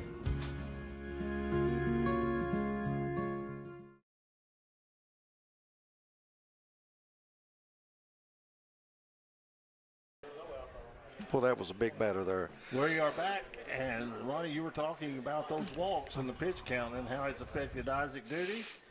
You know, the new pitcher in the game. And they are going to bring in shortstop Bash Ryan. Is that correct? That is correct. And so we were telling you about our sponsors, Howard Family Pharmacy, and we have Man Toyota. And you always got to remember, man, what a deal when you visit Man Toyota. Classic Construction, Solid Rock Development, East Kentucky Gun and Pawn Shop, along with Custom Printing. And then, of course, the corporate sponsors are Appalachian Wireless, Food City of Prestonsburg, and Community Trust Bank. Ronnie, set the stage here for the final 2 outs. Well, you got 1 out and you got a guy on first, Harrison Phelps, that can really, really run. People watched him on the football field know that. A lot of speed. You got your number 2 and 3 hitters. You know, they're glad to see Mr. Duty leave this game. And does the confidence of the Paintsville batters go up a little bit here? Very well could, as they face the freshman, Bash Ryan. And not only is it just tie the game, they've got a chance to win the game. And the first pitch is a strike on the outside corner. So Paintsville, they can end it with 2 runs here in the bottom of the 7th. The tying run at first, the winning run at the plate. Bash Ryan falling off pretty far to the first base side of the mound on that pitch.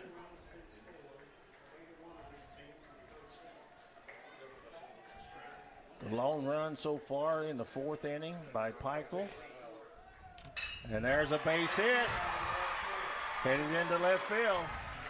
So Paintsville not only thinking of tying it up, they're thinking of winning it. A solid line drive base hit by Porter to left field. And Paintsville in business. They have the winning run at first base. A.J. James coming up. He struck out all 3 times tonight. You think he's not glad that Isaac Duty's gone? Pikeville, of course, they went with Dylan Thompson yesterday. He's not eligible to pitch. So, boy, I tell you what, old Porter was right on that fastball, wasn't it? Line drive to left field. He got you 3 and 4 hitters up. Pikeville at double play depth in the middle infield. Boy, what a position for a freshman. They're leaving the right side wide open. And the pitch is outside. Well, gotta like Paintsville's chances here right now. Oh, absolutely. Got you 3, 4 hitters up, 1 out. Winning run on base. And that was one that you might could have tagged on the outside corner. I thought Harris Phelps, I thought that was the big at bat in the game. If Duty retires him, Bash Ryan comes in with 2 out, nobody on. Base hit doesn't hurt you as bad, but Phelps really worked for a walk, and now they're in great shape. Curveball. Stays outside. Everybody standing, as you look down to the right of us and people around the backstop. Great excitement here. The winner against Johnson Central Wednesday night. Swing and a miss. This is like the game 7 of the World Series, isn't it? Yeah, it is for these 2 teams. Just as important for them. They still got to come back Wednesday, one of these teams. And that one stays low, and we got a full count. Wow.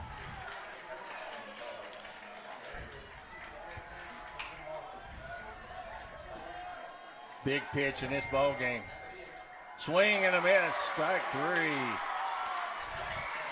Paintsville with the winning run on base, and they're down to the last out. And Pikeville with a freshman on the mound. Ashton Miller. He has grounded out to short, lined a base hit, and walked. So he's been the one guy tonight. If I'm Paintsville, and this is the man I would want up, just to be honest with you, with the 9 he's had. Grounded out, base hit, walked. He batted .284 on the season with 27 RBIs. He would definitely like to at least get 28, wouldn't he? You know, what do you do here? I'm looking at all the situations. Do you play your outfielders at normal depth to where you don't give up anything in the gap or down the lines, to where you could at least cut off the go-ahead run? I'm playing that you're not going to let the winning run score by making a mistake by letting one get in the gap. Yeah, that's my thoughts also. I'm going to play deep, cut off the gaps. They hit one in the middle. If they get a base hit, the worst thing that happens is we got 2 out and tie ball game and a chance to go extra innings. And a slow breaking ball stays high, ball 1. I think there's not pressure on these guys in blue, too. Wow. I'm telling you. What a game. 1-0. Pikeville clinging to a 1-run lead. The only run in this game unearned. That's ball 2 outside. These teams opened the season back on March 23rd at Paintsville, and Pikeville won that one. They did not meet again until tonight. And there is one rip left field line. Foul. Whoa, my goodness. That would have ended the game. Yes, it would have. Wow. But that is a long, loud strike. But it may have Bash Ryan thinking, no, the pitcher. Well, Whoa, I'm telling you. I'm Miller. not throwing that pitch again. Whoa, right up in his eyes, and boy, he got the bat through there quick and just a little too quick, lined it down the left field line. But let me tell you, that ball was smoked. Yeah, there's no way that Porter, on a double, Porter's going to score as quick as he is.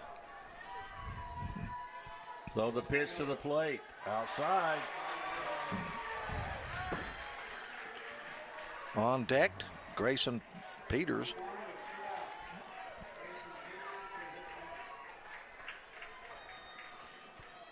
Big pitch right here. If you leave it over the middle plate, he may tag it.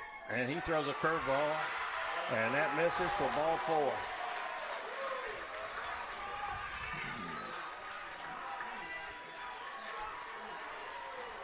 4. Now, do you leave the youngster out there, or do you go get him? Bases loaded. You just couldn't ask for more drama in a baseball game. Bases loaded, 1-0. Freshman pitcher on the mound. I think he's going to stay with Ryan. Ryan, I think, has closed more games for Pikeville this year than anyone. Well, let's see if we got his pitching totals on the year. A lot of pressure on this young man. Bash Ryan, 6-1 on the season, with a 3.4 ERA. Well, I bet he's a little nervous right now, Ronnie. No, there's no question about that. Grayson Peters has struck out, had a sacrifice bunt, and has popped to the catcher. A base hit could win it, probably will win it, and that is going to be taken outside for ball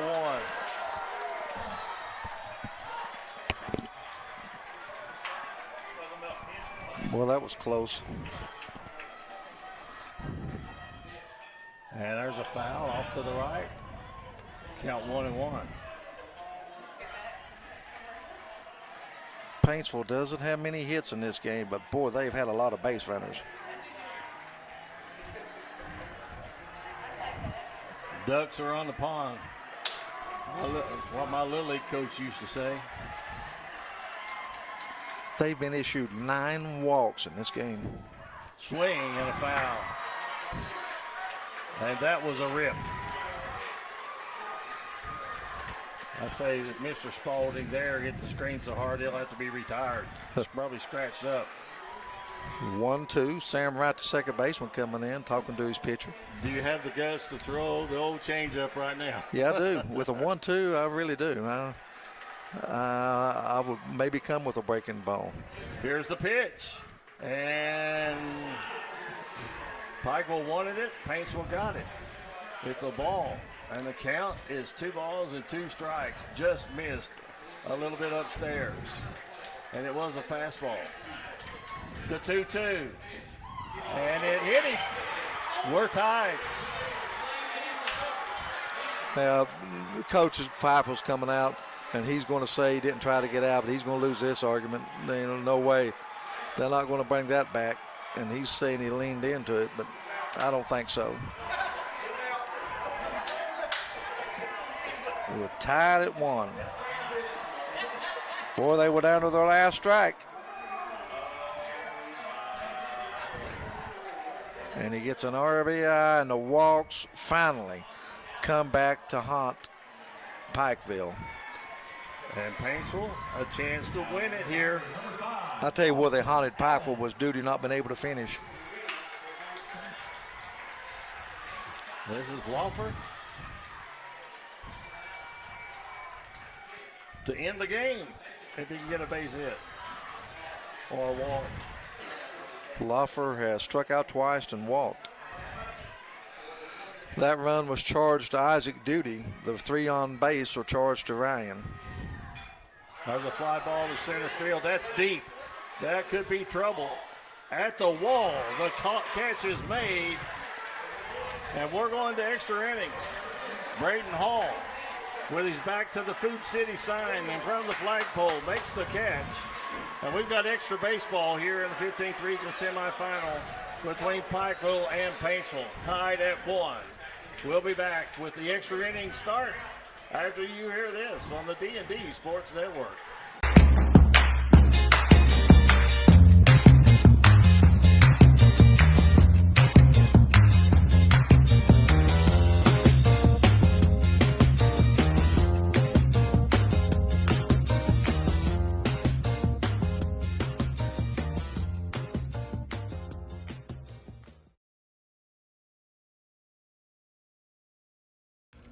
If you want to make your dream home come true, call Solid Rock Development today. Check out some of these interior and exterior jobs they've done over the past few years. Solid Rock Development is making custom dream homes come true at a great price. Family owned, family operated, and faith backed. Give us a call today at Solid Rock Development.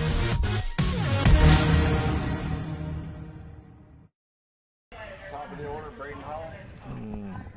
Yes. Pikeville has the top of the order coming up here in the top of the 8th. For Braden Hall. What a baseball game. You see the tenseness as you've got the cameras on the Paintsville fans right now. Down to their last strike. Are you nervous, Ronnie? No, I'm not. I'm enjoying it. I'm not either. Bore the 1-2 pitch, and it hit the batter, Grayson Peters, and he got an RBI, and then Harris Phelps. I thought Harris Phelps was the key at bat in this game. I mean, Duty was the last one he faced, and he walked him. And that's pitch 110 for Connor Fugit. He's got 10 more, plus the batter that he's throwing to. That's a chopper. That's going to be trouble, trouble, trouble. Foul ball. Woo-hoo. By a thumbnail. I thought football was a game of inches. Braden Hall in this game, 1 for 3, struck out, grounded to short, got a base hit, stole the base.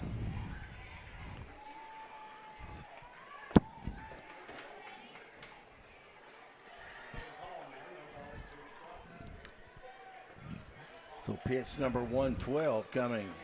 Swing and a miss for the first out. Paintsville has the momentum right now. That is for sure. So 9 pitches left for Connor Fugit. 11 strikeouts now for Fugit. Boy, to me, he just looks like he's throwing better than he did in the early innings. He looks easy, looks fluid. He looks loose. I mean, right now, he just looks like a very confident pitcher with any pitch he throws. Sam Wright's up to bat. He has struck out. He's grounded out twice. He is 0 for 3 in the game.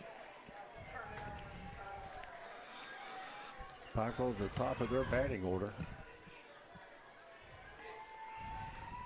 That one misses high. And that's 114. And this is going to be a key. Who will Paintsville come with? They have a lot of pitching depth, according to the scouting report. And that one gets away. That's going to be ball 3. And that's pitch number 115. Wright, a good base runner, gets on base, good speed, plays in the secondary for the Pikeville football team. I've seen him chase down at Kroger Field. I've seen him 2 years ago against Russellville chase a man down inside the 10. I didn't think he had a chance. There's ball 4 outside. And that's pitch number 116 by air count. Could be the last batter right here for. Well, I will say this. Connor Fugit and Isaac Duty has made my trip here worth it to see how good they are pitching. You know, they have had as only the second base on balls by Fugit tonight. There's a foul back to the screen. I'll double check that. Only 2 base on balls. Issued one to Bash Ryan back in the 2nd inning.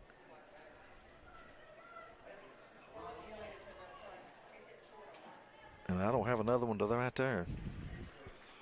Boy, he's not giving them anything, has he? No, he has not. There's a strike. Don't know about that. You got to be looking. If you're the number 3 hitter, you got a 0-1 pitch. You got to, I think, beyond that one. In the hole now, 0-2. Unless they're just trying to get him out of the game at 117. There's a chopper. That's foul. I'll be honest, I'm surprised that they have not run right. That he has not tried to steal. He's got the wheels. With 1 out, if he can get this hitter, he could possibly finish the inning on the pitch count. But this pitch has to be an out. That's upstairs. So 1 more. So he can fit. That's pitch 121, so he has to come out after this batter. So there'll be a relief pitcher for Paintsville here after this batter. And I can't see the bullpen from where we're at. They've got the pinch count down in the dugout. There goes the runner, and there's a drive. That is way back there. He's going to get it. And he chases it down. The runner was going, and he's able to hustle back and not get doubled off. But another play out in right field by Lawfer. That one, when it left the bat, it looked like it might carry out of here. Well, I'll tell you, he is some defensive right fielder. Let me tell you, he has made play after play after play. Boy, Hensley was right on that pitch. And Fugate is going to leave. He cannot get the win. The Sam Wright, the runner on base, is charged to him. So there's going to be a break in the action. We've got a new pitcher coming on. We'll be back after you see this on D&D Sports. Well, if you want to make your dream home come true, call Solid Rock Development today. Check out some of these interior and exterior jobs they've done over the past few years. Solid Rock Development is making custom dream homes come true at a great price. Family owned, family operated, and faith backed. Give us a call today at Solid Rock Development.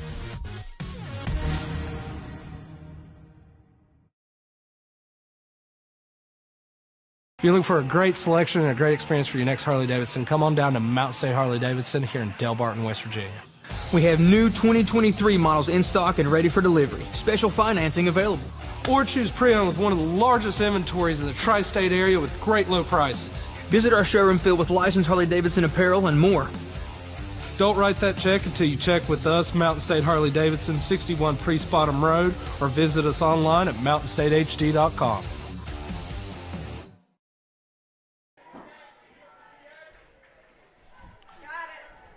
welcome back, everyone. The new pitcher is going to be the center fielder, Ashton Miller. He was 2-2 on the season. He comes in. He replaces Connor Fugate, who had an outstanding night here, did not allow an earned run in the game. He gave up a run, but it was unearned due to an error.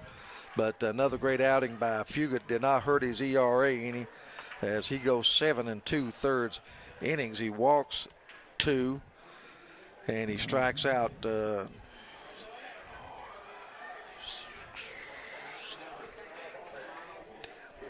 strikes out 11 strikeouts, 2 walks, no earned runs in his 7 2/3 innings. The runner on base at first, Sam Wright, is charged to him.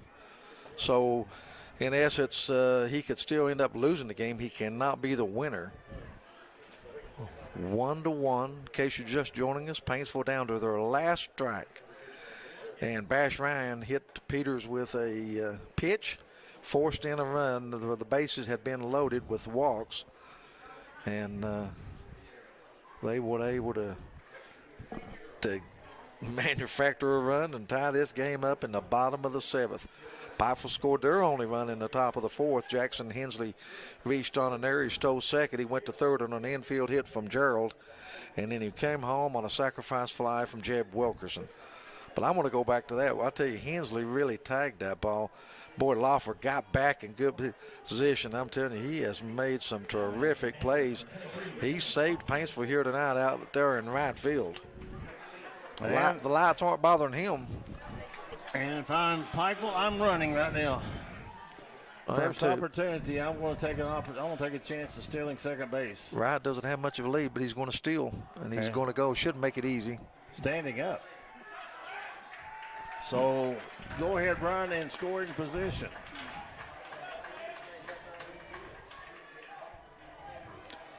Dylan Thompson has struck out twice and bounced to second base. And he has the capability of putting Pikeville ahead. A good hitter. And a pickoff move into center field it goes. But good job by the center fielder who came in during that switch, and he was backing it up all the way.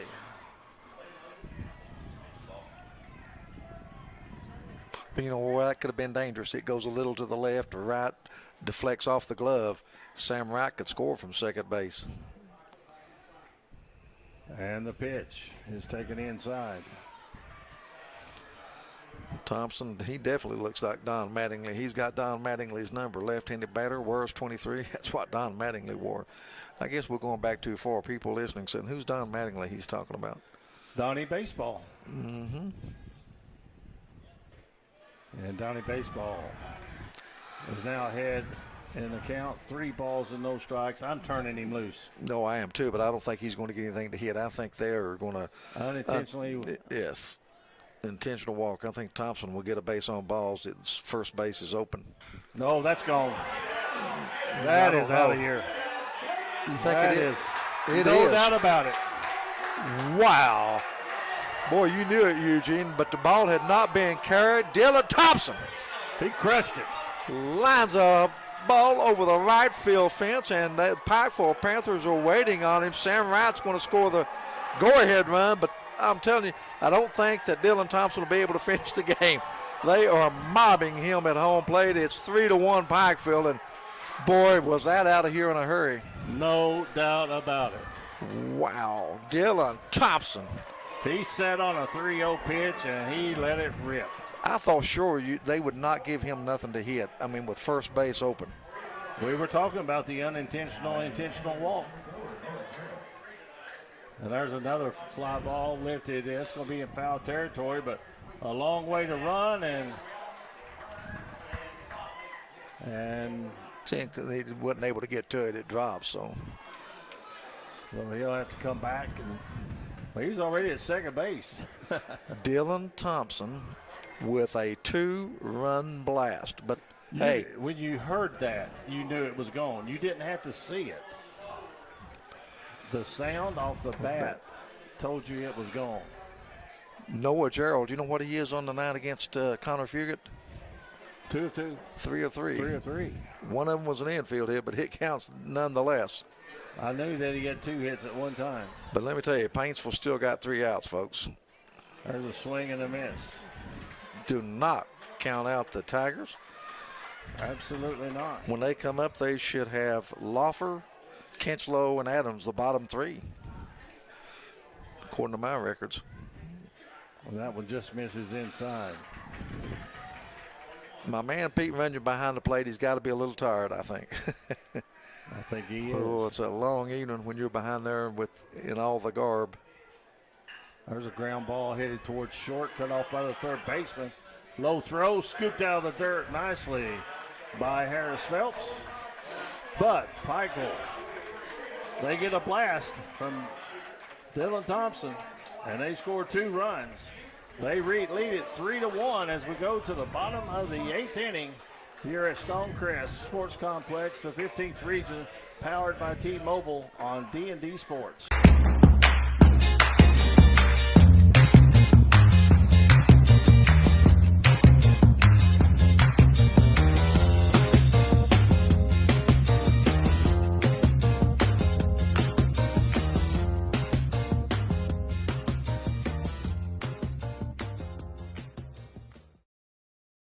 If you're looking for a pharmacy that's still got a hometown feel, come to Kemper Pharmacy in Kemper, Kentucky. They'll treat you like family from the second you walk through the door. You can also get free University of Kentucky basketball schedules today at Kemper Pharmacy. Kemper Pharmacy is a proud supporter of all mountain athletes. Looking for a new pharmacy? Howard Family Pharmacy offers fast and friendly service and convenient drive-thrus at both locations.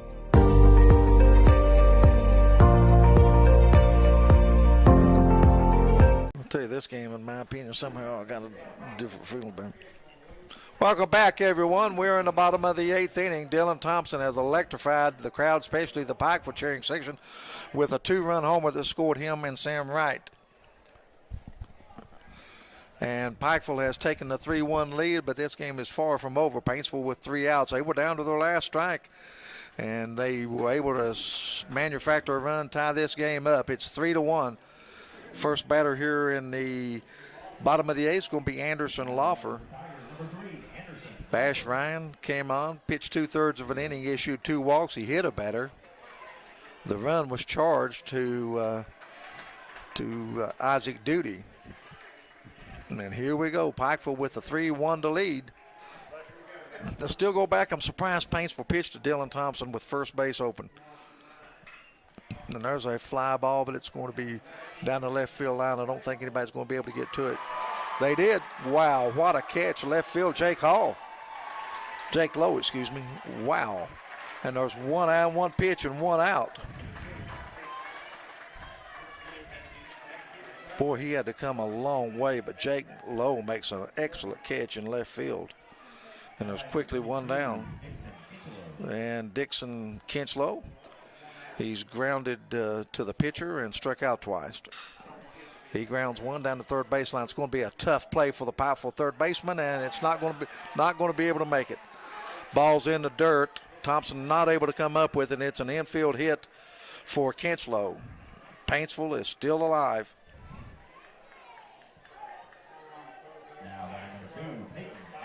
And struck out twice. He grounds 1 down the third baseline. It's going to be a tough play for the Pikeville third baseman, and it's not going to be able to get to the left fielder Peyton Adams. He's reached on a base on ball, struck out, and grounded to second. 1 out, 1 on. Tying run at the plate for Paintsville. And there's a pop-up into center field. It's short, and the catch is made out there in center field by Braden Hall, and it's 2 down, and Paintsville is down to their last out. And it's going to be back to the top of the order to a dangerous hitter. Let me tell you, Harris Phelps. Phelps has popped out to short. He's flied out to right. He's reached twice on a base on ball, and he scored the only run of the game for the Paintsville Tigers. Harris Phelps, a very dangerous hitter. Good eye at the plate. 2 out, man on first. Bash Ryan, the freshman, on the mound. Comes with the first pitch, and he hit him. And the go-ahead run is at first base. Second hit batter by Bash Ryan since he come in relief. Phelps reaches base for the 3rd straight time.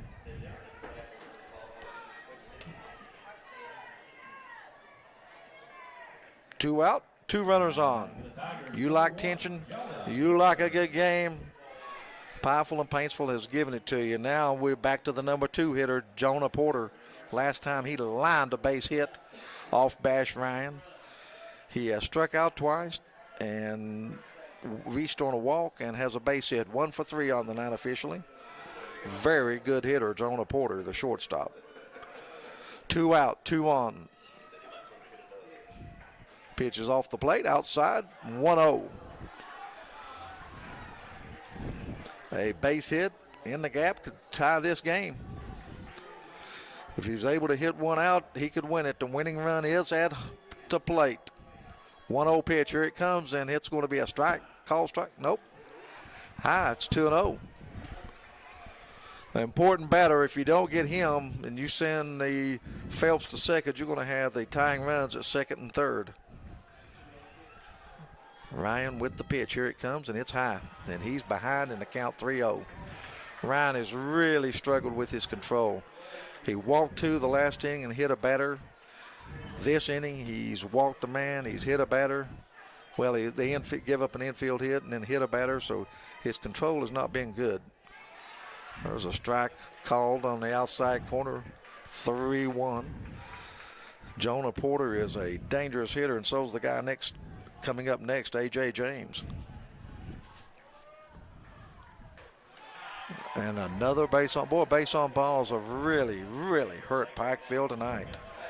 And just like that, bases are loaded. Yeah, just to make a basketball analogy, it's just like missed free throws. Yes. A.J. James up.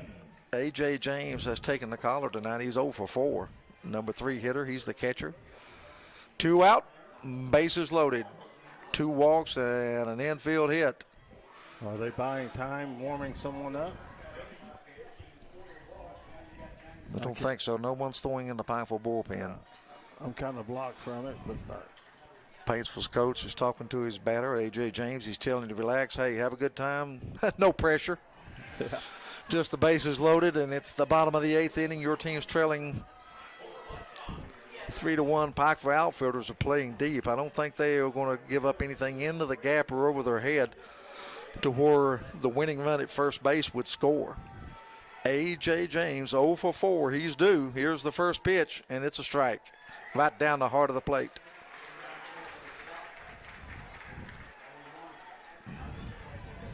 You got to keep doing that and let someone make a play defensively.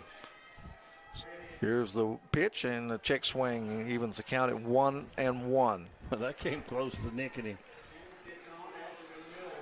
Well, what a game Paintsville and Pikeville has given us here in the semifinals. And there's a foul straight back over her head. For the second time, they're down to their last strike, Ronnie. Yep. 1-2, bases loaded. Good base runners, though, for Paintsville on base. I mean, you got Kinslow, Phelps, and Porter, and they all 3 can run. They've got wheels, as they say. Just don't leave anything hanging over the middle of the plate. There's, whoa. And powerful, the infielders jump, and Bash Ryan started off the mound trying to sell it, but it's a ball, and the count is 2-2. Well, 2-2, 2 outs. Second baseman and shortstop was headed to the dugout. 2-2 count on A.J. James. Bash Ryan, only a freshman. Here he comes with a 2-2. And it's hit to the shortstop. And he's going to have to make the long throw to first. He does, and this game is over. And the Pikeville Panthers in just a terrific baseball game as the celebration begins. They win 3-1 on a Dylan Thompson 2-run homer celebration in the bleachers on the maroon side. And what a terrific baseball game these two teams gave us here tonight. It took 8 innings to decide a winner. And you talk about tension. In high school baseball, we had enough for 5 games here tonight. And Paintsville loses a heartbreaker. And you see some of the players for Paintsville lying on the field. And a tough loss for a 28-8 team. Paintsville ranked in the top 25 during the year.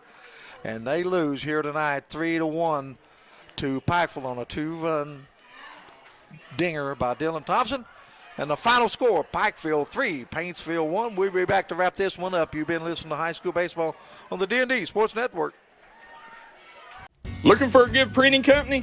Come to Custom Print and Design in South Williamson, Kentucky. Mike Stafford can take care of all your needs. Whether it's game day gear, election ads, or just business material, they can do it. They can embroider, screen print, digital printing, signs and banners, decals and labels, business forms, vinyl lettering, team apparel, ad specialty, and more. Come see us at Custom Print and Design in South Williamson.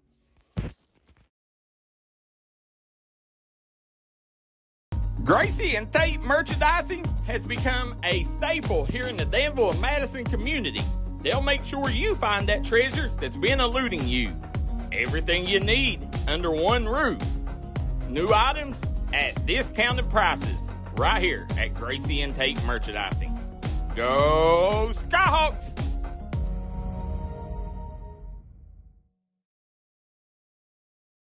This is where it all started, right here on this farm. We may have grown over the years, but we've never lost sight of what was important to us.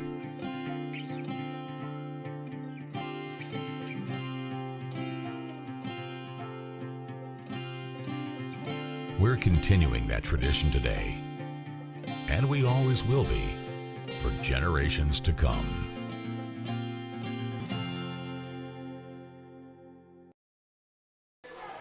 It took extra baseball here tonight to find out who would meet Johnson Central in the championship game of the 15th Region Baseball Tournament here at Stonecrest Prestonsburg Sportsplex. But a two-run blast in the top of the 8th inning by Dylan Thompson gave Pikeville a 3-1 lead, but it didn't just end there. Pikeville, they had to make it dramatic. They left the bases, they had the bases loaded with Paintsville with 2 out and a ground ball to short. To end the game, Paintsville had the winning runs on base, and they come up just a little bit short.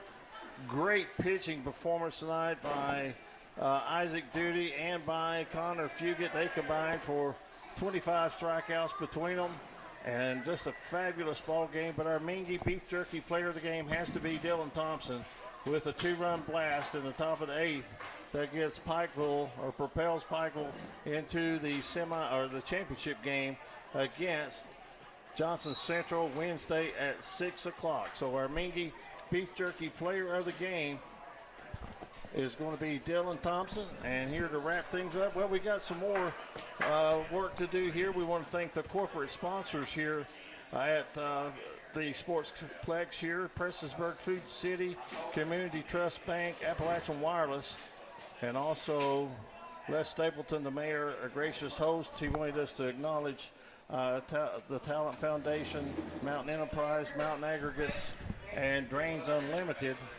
And then our sponsors tonight on D&D Custom Print and Design, Conley Brothers Giovanni, located at the bottom of the hill. Stop at the bottom of the hill, coming and going from the game for your needs of pizza and subs. Kemper Pharmacy, Howard Family Pharmacy, Man Toyota, man, what a deal.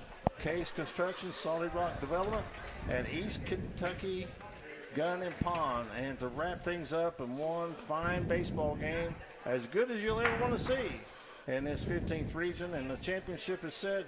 It's Pikeville and Johnson Central, 6 o'clock Wednesday. And with tonight's totals, here's Ronnie Paul Newsom. Thank you very much, Eugene. First, for the Paintsville Tigers, they had 1 run on 3 hits tonight.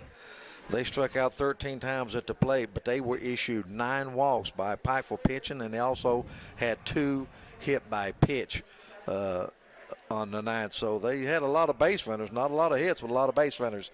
Their only run came in the 7th inning when there